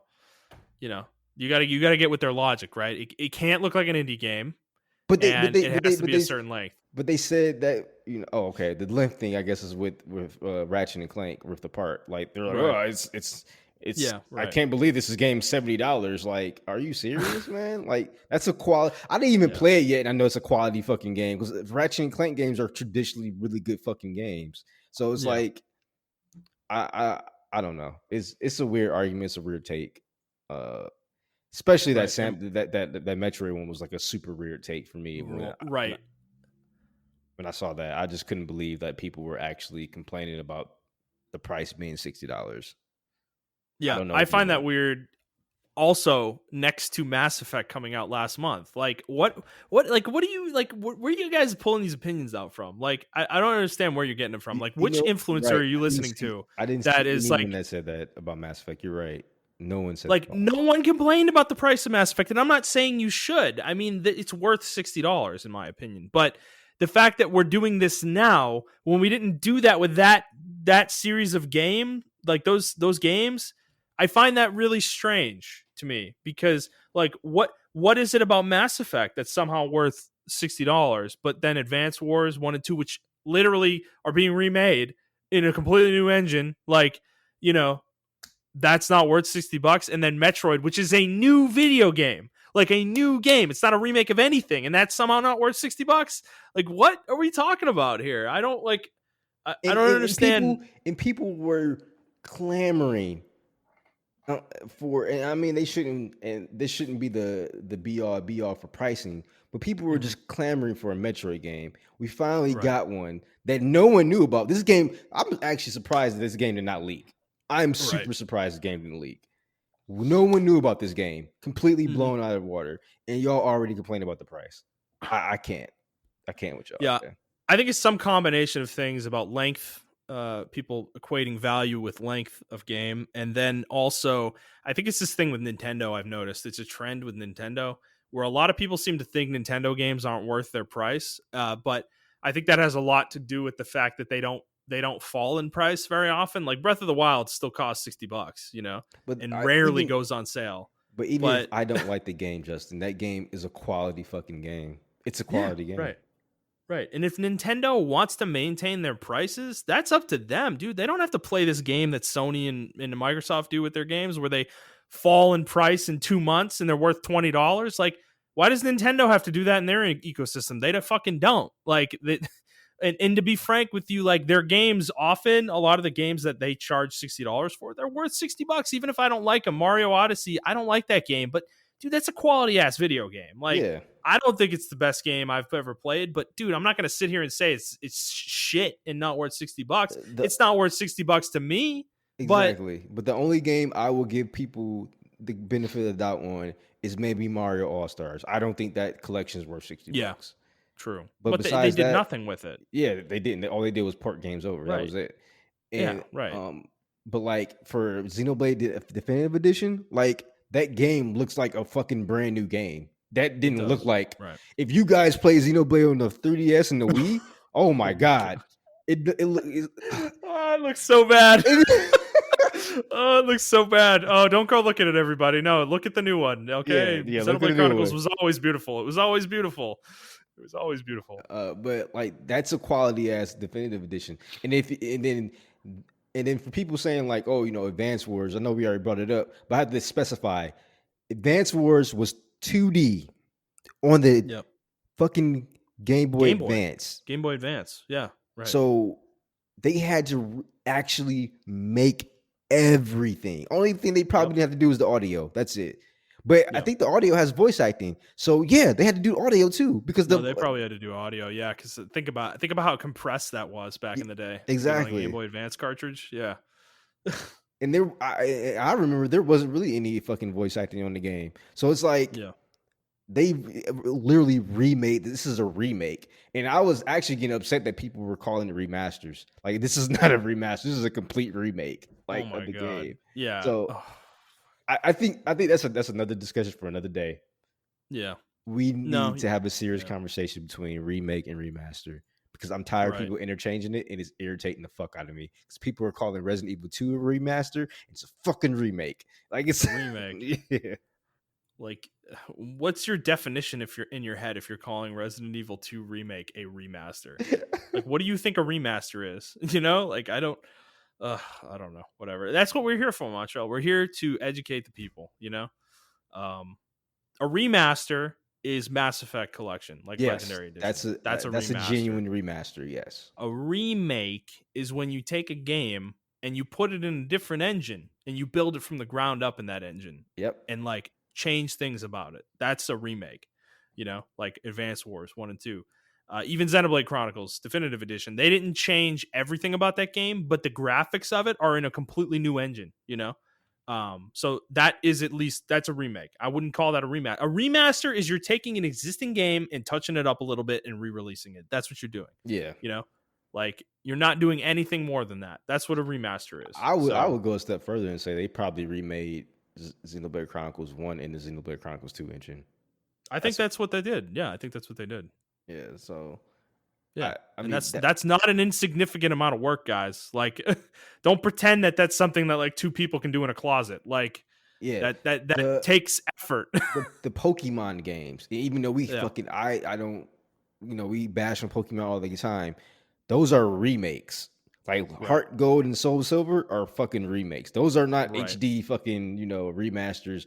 Those are legit. The Pearl, what's the Shining Diamond and Pearl coming out? Those are remakes. Yeah, like meaning that like none of the code they use in the original game is even usable. Like they have to completely start from nothing. And yeah, they can use that as a reference point. That's about the only advantage they get. You know. But like everything else is like you're building it from zero pretty much because you're having to build new assets, you're having to build new environments, new art, all this stuff, and you have to create a new UI. Like, I mean, it's like this isn't they're making a game. They're making a new game basically. Like that's what they're doing when they make these remakes. Like, so yeah, saying that those aren't worth $60 is just like, I mean, I understand you want a deal, and the video game industry has done a bad thing for themselves in making games cheap. And to me, I think it's created this weird mentality where people don't think video games are worth anything more than like $20. It's like, I mean, I get it, guys. If that's how you feel, that's how you feel. More power to you. I don't buy games at full price that often either. But the thing is like, if we don't do that, then we're not going to get games. Like eventually studios are going to close. They're not going to make enough money. Publishers are going to close down studios. Like that's what's going to happen. If you're all buying your games at $20, that's what's going to happen, So point being, don't begrudge Nintendo when they want to make profit on their games, So at least they're not charging 70 yet. They haven't done that yet, you know. So I don't know. All right, we got one more, Montreal. One more topic before we leave today. Is that positivity versus negativity in video game discussions? So while E3 was happening this past weekend and into the early part of this week, there was just a lot of discussion about positive versus negative coverage and opinions related to these E3 conferences. And I saw a lot of influencers whining and belly aching about people being negative about the E3 conferences. And they were being really dramatic too. There was some really dramatic shit. I sent you one in particular where the guy was like so like passive aggressive, was like, don't let other people ruin your anticipation for a game, like don't fucking do it or some shit like that. It's like, dude, like, okay, whoa, calm down, bro. Like, See, like who's doing that to you? Like people banging your door down saying like you can't be excited about Starfield, It's like, no, dude, I took that as people being excited about E3 in general. I saw people saying yeah. like, just because a lot of people are enjoying E3 shouldn't ruin your enjoyment for E3. And like, I agree with that. I agree with I do. I agree with everything. Like I agree with, even what that guy said. Like I agree. Yeah. Don't let other people's enjoyments or negativity ruin it. But I think that the real discussion here is, Justin, is negativity being confused with criticism. Yes. Because let's be honest, besides Nintendo and Xbox, this is probably the worst E3 that we had to wait till like day 3 to get this to get. I actually get think 2019 was worse, dude. Really? Okay. I can't remember. 2019 was bad. Maybe it was so bad, just I fucking fried it Actually, in my brain. maybe not. I don't remember. I actually remember being pretty hyped about it. Now that I think about it, I say that, and I remember being really positive coming out of it. So maybe I'm wrong. Yeah. But yeah. But my yes, I was harsh, but it's like legitimate criticisms of E3 this year. I feel like a lot of people had the same sentiments. I feel like a lot of people were in the same mindset I was until Nintendo happened. Because even though Xbox had a really good conference, I just feel like it wasn't enough to carry the conference, if that makes any sense. And it was on the first day. So it was like, we already got through it. And then the next day, it was literally nothing. So then the third day happened, and then Nintendo happened. And then it was like, okay, we're back on track again. Technically, I think we're still in E3 season, but like, we are. No one else is looking forward to anything else. And that's what I'm talking about. Like, it used to be every day people had, for that entire week, maybe on like Saturday and Sunday, we'd be like, whatever. Like, okay, this is like not worth our time. But I just remember at one point, every day of E3, like news after news after news is coming out about games or games that didn't even, they weren't even shown, that were on the floor and everything of that nature. And I understand we can't do that now because of COVID, but it's like they didn't even try this year. Like no one tried. And that being a general criticism is not me being negative. I'm pointing out what happened. Nothing. Like, I think it was like a 99% overall when Capcom and Square Enix did their shit. Everyone was like, what the actual fuck is this game? Or what the actual fuck is this conference? So, right. Well, I think a lot of that has to do with the fact that Sony wasn't there. What I will say is, not to be a Sony fanboy here, but I actually think Sony carried E3 for a long time, especially this past generation. Oh yeah, no doubt. And I'm not even a Sony fanboy, and I agree with that. They definitely carried E3. So their lack of presence has been felt the last few years, for sure, with E3. But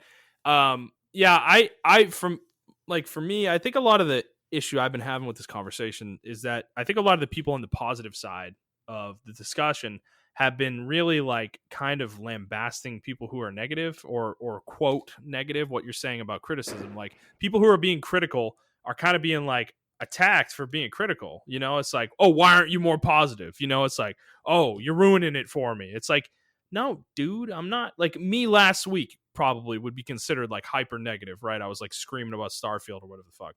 Bethesda. Yeah.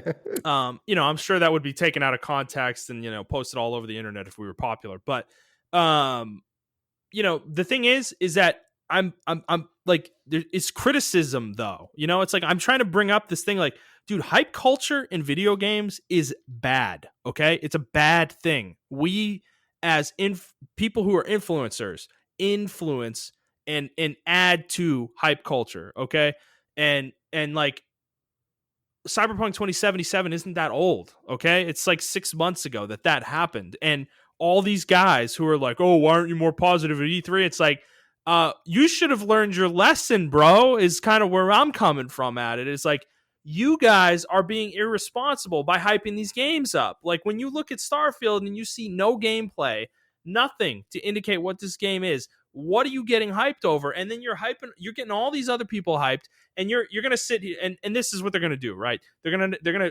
extricate themselves from the situation and be like, "Oh, it's just me getting hyped. I'm not trying to hype anyone else up, bro." You have followers, okay? You are called an influencer. That's what the title is, right? You influence people by doing what you do, by creating content, okay? So, given that, that means that you influence their opinions. That's what happens. Like, that's literally what happens. So, when you get hyped about Starfield, you're going to get a bunch of other people hyped about Starfield. And then when Starfield comes out, and guess what? Oh, it's not as good as we all thought. Wah, wah. We have a Cyberpunk 2077 situation again. It's like, that's what I am annoyed about. That's why I get so passionate when I was talking about Starfield last week, because that shit has plagued the industry for 15 years, okay? And we keep doing it over and over and over and over again, okay? And I'm like, yes, maybe to me, maybe I seem like a sourpuss, okay? I don't get excited about anything. I'm just like, whatever. Oh, this game doesn't look that good. Oh, that game doesn't look that good. You know what? I need games to prove it to me, okay? The way people are complaining about Nintendo games not being worth it, from one angle, I disagree with that. From another angle, though, sure, you know what? Make them prove it to you that the game's fucking worth it. Like, Yeah, yep. we should be holding these companies to a higher standard, you know?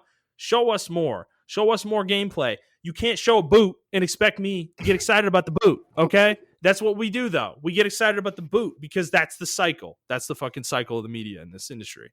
And Well, it's that just frustrates me. it's just So, weird how people don't recognize patterns, and I don't yeah. know. And, Right.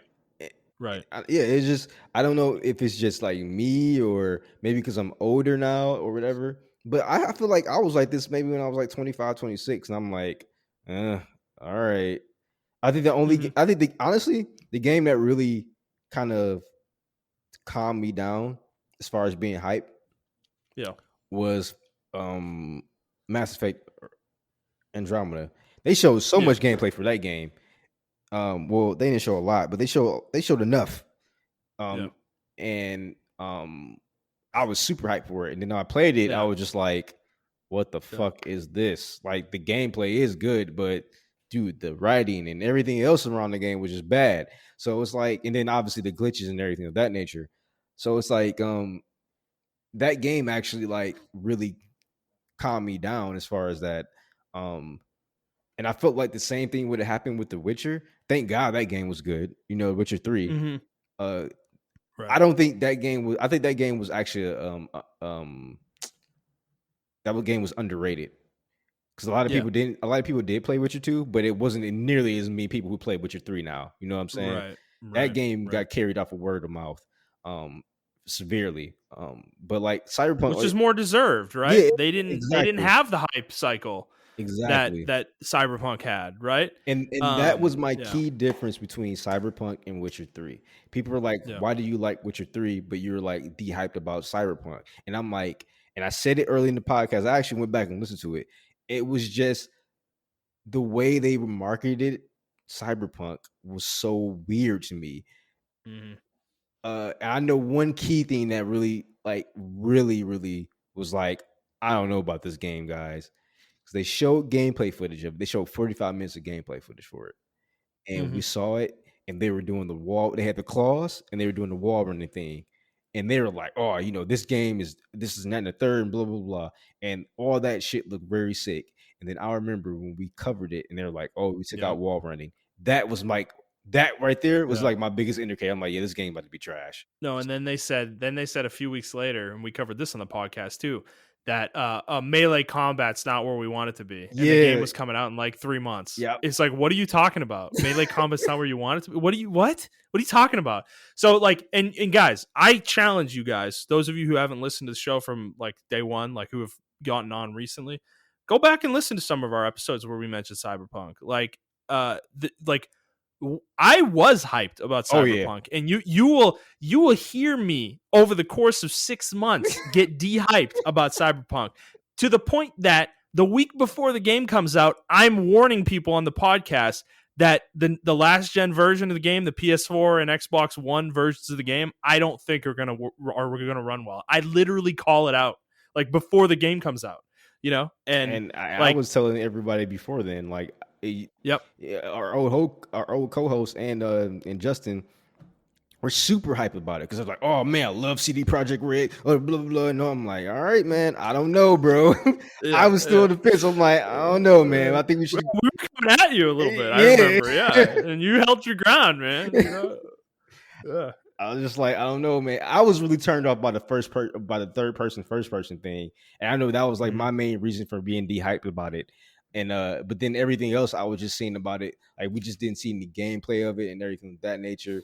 And and I was just like, man, I don't know. I gotta see it. I have to see more. I just have to see more. Yeah.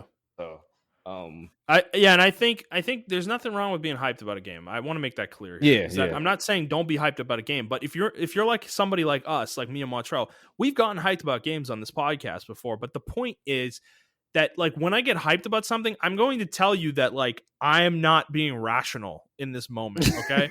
like I will call myself a fanboy. Like when Xenoblade Chronicles 3 or X2 or whatever the fuck the next Xenoblade Chronicles game is shown, I'm going to be losing my mind on this podcast. Okay. But it's out of no other, like I'm a fanboy for fucking Monolith Soft though. And I'm not afraid to say that. Like there's nothing wrong with me saying that. You know what's a I good want you to example know the of truth hype? though. Like that doesn't mean you need to be hyped. I'm hyped, but I think there is a good level of being hyped though, and I think Yeah. a certain degree of hypeness is approved. I should say, I guess I don't know if that's the word I'm looking for, but warranted. And I think the perfect game for that is us when we were on the podcast and we were talking about Final Fantasy VII Remake. Because we saw all the design things that were happening. We were highly skeptical. Yes. And then we saw and then we saw game. They showed 15 minutes of gameplay, or 7 minutes, I think. 7 minutes of gameplay on stage. And we were like, I'm in. Fuck it. We're going on. Yeah. And we were hyped as fuck. And then they kept showing stuff. And I just kept getting hyper and more hyped.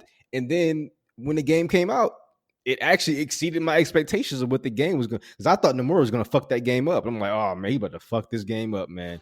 And he didn't. So, I mean. Right. But we had evidence that it was going to be good. Exactly. And that's why I said our hype was warranted because we had evidence, we did the research, and we were just like, yo, this game's about to be fucking good. Right. They showed it. Like, that's my point about Starfield, and I'm going to keep beating this drum. And every time we have these presentations where we see no gameplay, like Redfall is another one. Like, people are like losing their mind about that. It's like, bro, like, you don't even know what the game is. Like, they like, you can make inferences from that video that it's a co-op shooter of some sort where you're fighting vampires. Okay, that sounds cool, but like you don't know anything about it. Is it class based? Is it online only? Does it have, you don't know anything, and you're like getting like hyped about that, And this, like, for me, you were talking about your history or where hype culture broke you, dude. Mine goes back way further into the mid 2000s, where like it was like I played World of Warcraft and that game was the shit. It was like it got me to MMOs in a hardcore way. I was really into the genre. And then MMO after MMO came out and they all sucked complete ass. Every one of them was bad. They had terrible launches. The games weren't good. They didn't play well. They didn't have voice acting. They weren't finished. All sorts of shit. Like game after game that happened to me. And I fell victim to hype with that. And then Blizzard's games, like fucking StarCraft 2. I was hyped for StarCraft 2 and that game comes out and it's just a complete fucking letdown. And then Diablo 3, I'm hyped as shit for that game. It comes out, it's a fucking mess. The game doesn't even work, and even when it does work, it's impossible to play because the game was fucking way too hard, Like, this is my point, is they can show whatever they want. And even with Final Fantasy VII Remake, even if that's an example of us being responsible, they definitely could have put the veil over us. Yeah, my point is these things can change and they can lie to us. This is marketing material. The intent of it is to make you uncontrollably hyped. So you leave your emotions, you let your emotions guide you, and you lose rationality, and you just go pre-order fucking Starfield when you know nothing about it. That's what they want. That's the point. And that's my point ultimately, is that is not how we should be, okay? We don't work for these companies, okay? We get nothing out of them being successful other than more games, you know? We need to be more rational than that, okay? We need to hold these companies to account when they fuck up. And we need to be critical, ultimately. We need to be critical. Like, even if we love a game, we need to be critical, you know? Mm-hmm. Because that's the only way it's going to improve. If we don't say anything and we just hype the game up, you're going to get Breath of the Wild 2 that just kind of looks like Breath of the Wild. You know, it's like, okay, there's floating rocks now. Oh, okay. That's great. You know, that's what you're going to get, guys. So, I don't know. Yes, I'm negative sometimes, but I'm just critical, you know? I'm just a critical person. That's who Yeah, I I am. just think people can confuse criticalness for Yeah. uh Negativity. negativity, and it's like Right. sometimes I just want the game to be really good, and I think like yeah, I think like Cyberpunk is a really good example of that. I really wanted to get because I really wanted to play a Cyberpunk themed game, and for that game to turn out the way it was such a disappointment for me. Even though I Yeah. didn't show it, I was like, I was kind of hyped for it too. I'm like, man, I'm finally getting a Cyberpunk themed game. Like, it's not a sci-fi game. It's its own genre. And I mean, well, Cyberpunk's been a genre, but you know what I'm saying? Like a game actually set in that time, Yeah. Right. a triple A game set in that time. And it's like, we got it. And I was like, what the fuck? And I was critical of it, but people were just like, "Oh man!" And that was the weird thing about this game too, about Cyberpunk, and that's why I stopped talking about Mm-hmm. it. Is Mm-hmm. because with fucking Mass Effect, bro, Andromeda, people destroyed that game through and through. Didn't give a fuck. They just destroyed the fuck out of that game. And I was kind of like the Cyberpunk people, right? I was like, "Oh well, the gameplay is nice," and then I just cave in. I'm like, "Yeah, you guys, this shit's ass. I can't do it anymore." And Oh, God. and then like Oh, it's so but sad. cyberpunk people aren't doing that. They have this Yeah. rationale where it's like, bro, the game's actually I see the potential, bro. And it's like, bro, I saw the potential in Andromeda, but we knew that game was Yeah. trash. Yeah. Can y'all just call this game trash? You Please. saw the potential in a game that came out 6 months ago? Like, what are you talking about?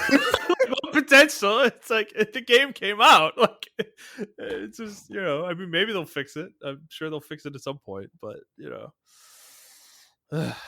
man, yeah, video games. This industry is exhausting. Yeah, it is, man. It is. Like, you know, it's funny. Like, we like want to get big and like, you know, quit our jobs and make this our job. And it's like, part of me is like, I don't think I'm gonna do that anymore.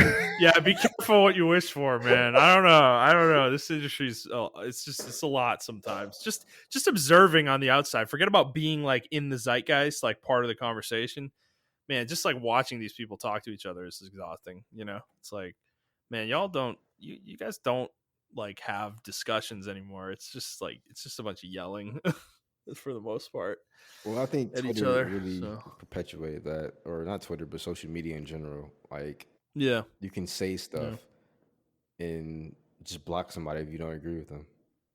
pretty much. There's not really a good discourse as far as gaming, in my opinion. Like, that's why we get these terrible articles and stuff like that, because no one's really Right. trying to have an honest discussion, and they feel like people can't have an honest discussion because of like Gamergate. Mm, They mm-hmm. really feel like, I think, like I said, I always mention that was a turning point as far as gaming discussion goes, because we can't have honest Yeah. conversations anymore. Like, we have to be, if you don't agree, you're on the other side of the fence. You know what I'm saying? Yeah, you're the enemy. Yeah, If you don't exactly. agree, you're the enemy, which Yeah. is not the way to be. Like, if You one know. person says I forgot. I think it was last week. You said it was one game you said you didn't like or something like that or whatever, and I was just like, "What?" But I didn't make a big deal out of it. I was joking. But like, people would do that with me. I've been blocked because I said, "Yeah, I don't like Breath of the Wild." Block me straight up.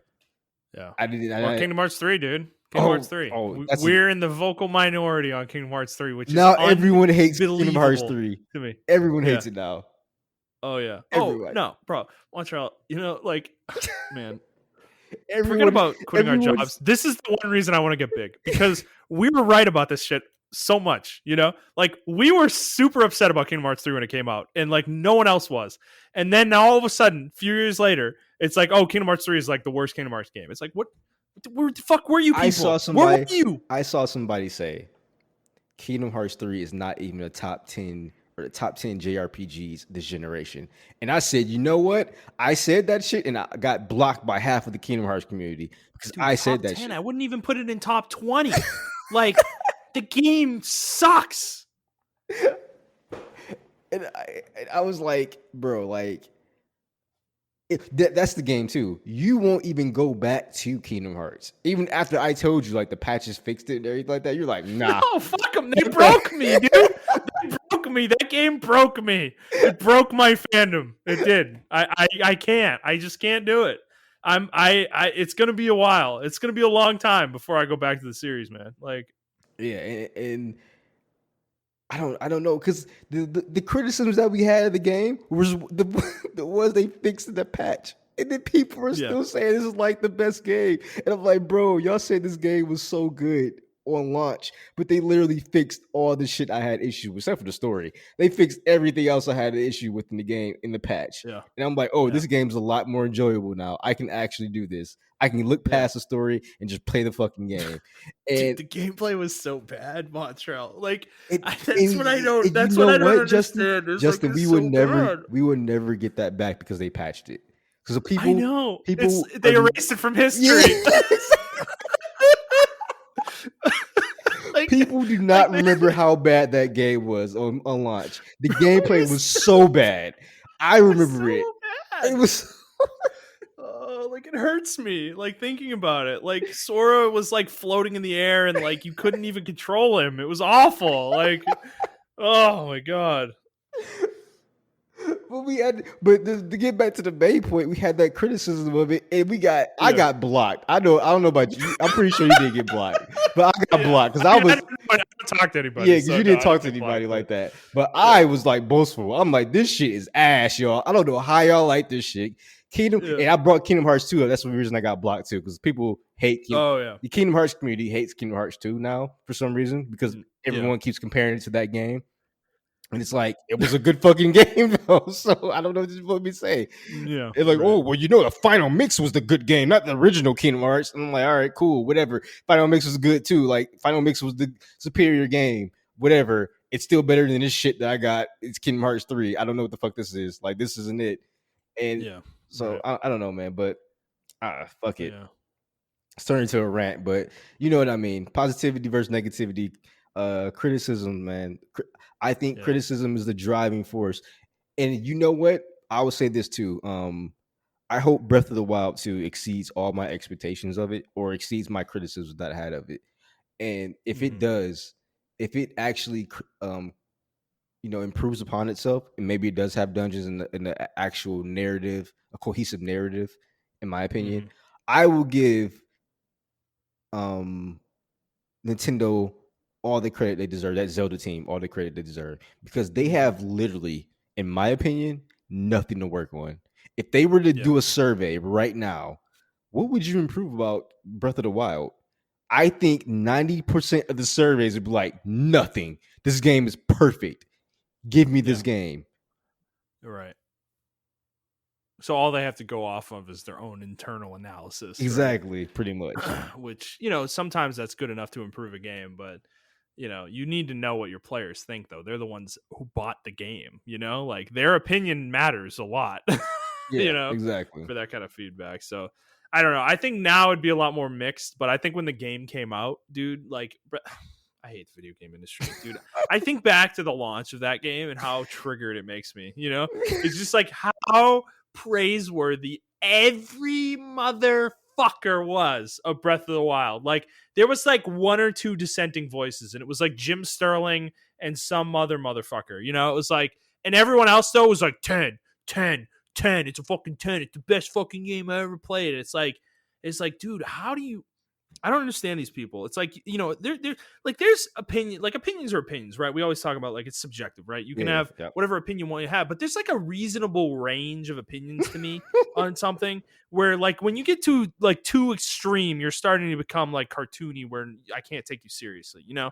And like Breath of the Wild being a 10 is like you're getting close to that edge for me, especially when you're getting too effusive with the praise, you know? Because like a 10 is a perfect game, bro. Like literally nothing in the game is bad. Like that's a 10. There's very few of those in the world, you know? Like I don't okay, maybe I'm being hyperbolic.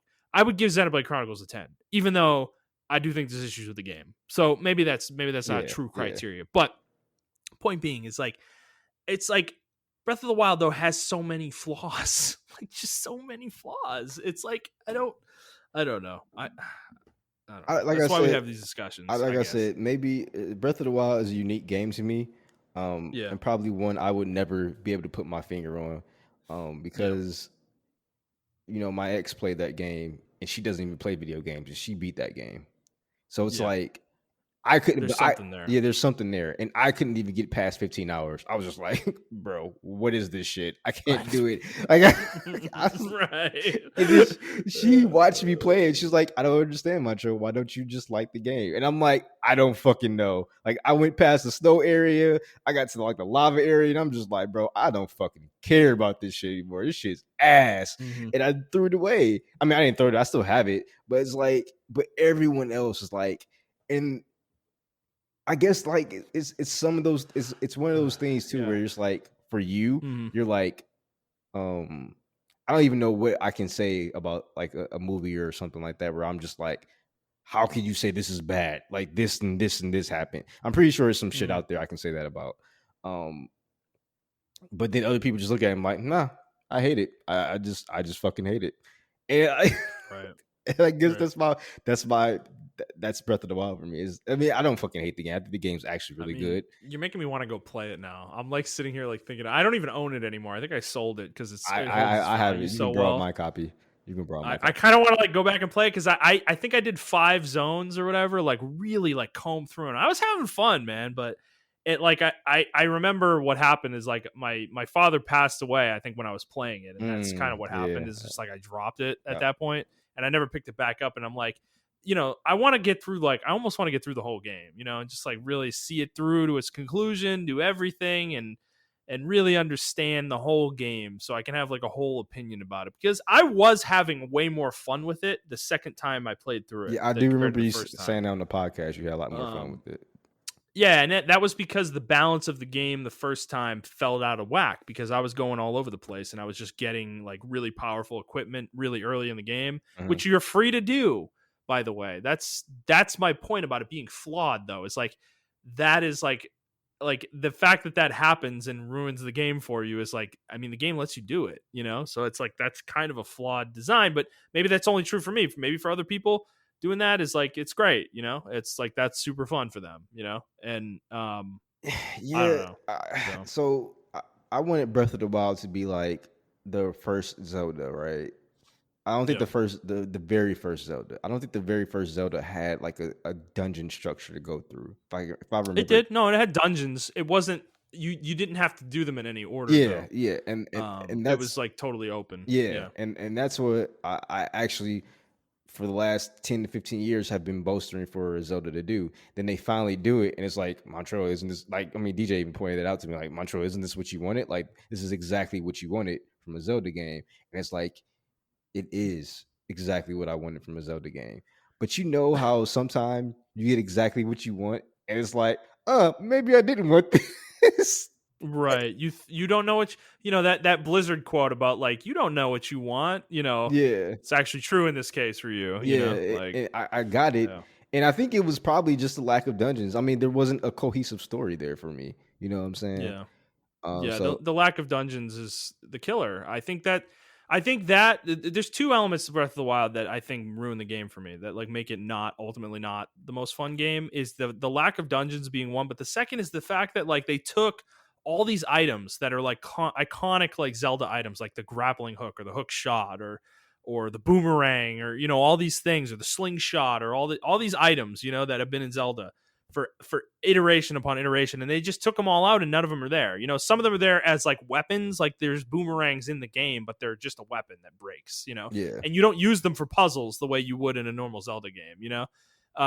Like, so it's just like that that lack of stuff like really hurt the game for me, because a lot of the puzzles they're just not good. There's just so many not good puzzles in Breath of the Wild. Like this, dude, I would wager over half the shrines suck. Like they're either just like a guardian fight, or they're the dumbest, most like pointless puzzle imaginable that just like wastes your fucking time. Like it's so easy that you don't even have to think about it, Like that, and that is that part of it is annoying to me. And it's that it gets into that design of quantity over quality, that like Mario Odyssey got into, where it's like it's more about how much shit there is in the game rather than the quality of the shit that is in the game, Like that and that design to me has never worked. I think that design is bad, and I will always think it's bad. It goes back to like Donkey Kong 64.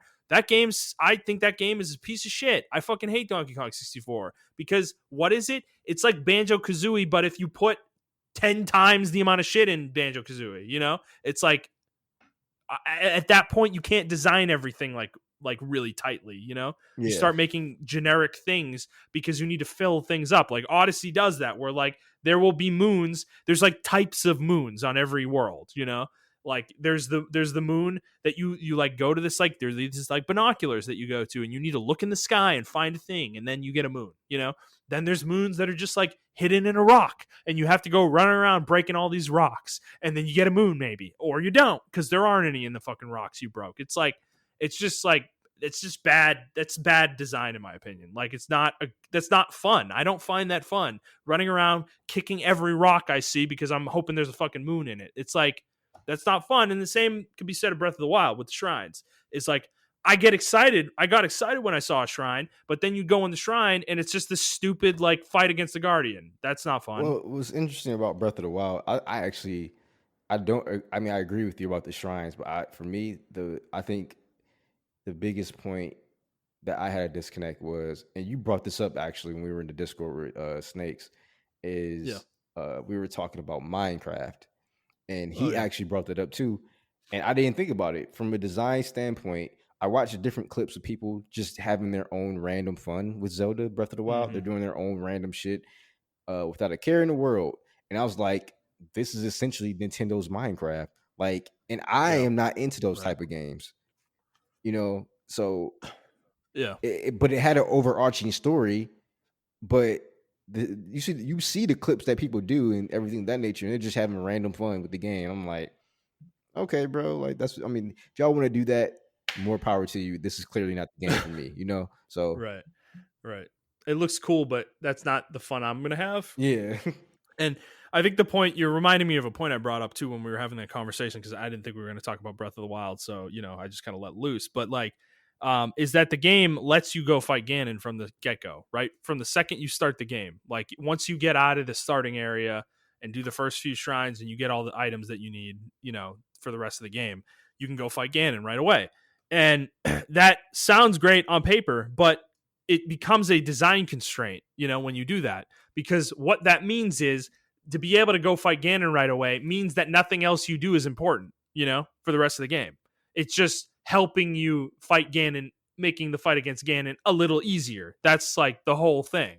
And there's no requirements in the rest of the game. Like you don't have to do the Guardian Beast. You don't have to do any of the shrines. You don't have to go get the Master Sword. You don't have to do anything in the game. It's all there if you want to do it, but there's not intrinsic value to doing it. It's not required to beat the game. So it's like it all kind of is just like go do whatever you want, bro. And it's like, okay, well, I guess if that's the case, I don't care, I don't know. Like that's just how I am, unfortunately. I'm a very like goal-based gamer with video games. I need goals in front of me to really be having fun, I need like a quest log. I need these things telling me, like, I'm not saying I need to be told what to do necessarily, but I kind of do, to a degree. Like I don't like it when a game's just like, here's a world, have fun. It's like, oh, okay, well, you know. And to be frank, like Witcher actually kind of does that to you. But at least in that game, there's still a main quest that like is guiding you through that world. Ultimately, you know, if you're not really feeling running around, you can go do that. Whereas with Zelda, that's not the case. There's nothing like that tethering you to like a main story path or anything like that. It's literally just like you have to make your own goals up, you know, and that gameplay to me gets tiring after a while. I'm not super into it, you know, which is why I don't like Minecraft. Yeah, you know, exactly. so yeah, we just got really sidetracked talking. How do we even start talking about Zelda? Like, what the fuck? I don't know, man. I guess because Breath of the Wild too. I don't know, man. Well, here we are, 2 hours. We can't help ourselves, you know. We just talk and talk and talk, and here we go. 2 hours later, we're at the end of an episode. Montrell, is there anything else you'd like to discuss before we go today? We talked about everything. Fair enough. Okay, everybody. If you like this episode, please like the episode, review the show, and subscribe to the show on whatever feed you're listening to it on. And please share it with your friends. We'd like to have these discussions with you guys as well. If you'd like to interact with either of us on Twitter, you can do so at iTrap for the Hokage for Montrell. That is the number 4, not the word. I'm at Thundernet01, and the show is at The Player's Take. If you'd like to send us a question, you can do so on Twitter at The Player's Take, like I just said, or send us an email to theplayerstake01@gmail.com. And that's it for us, guys. We hope you enjoyed this episode. We'll see you next week. Bye.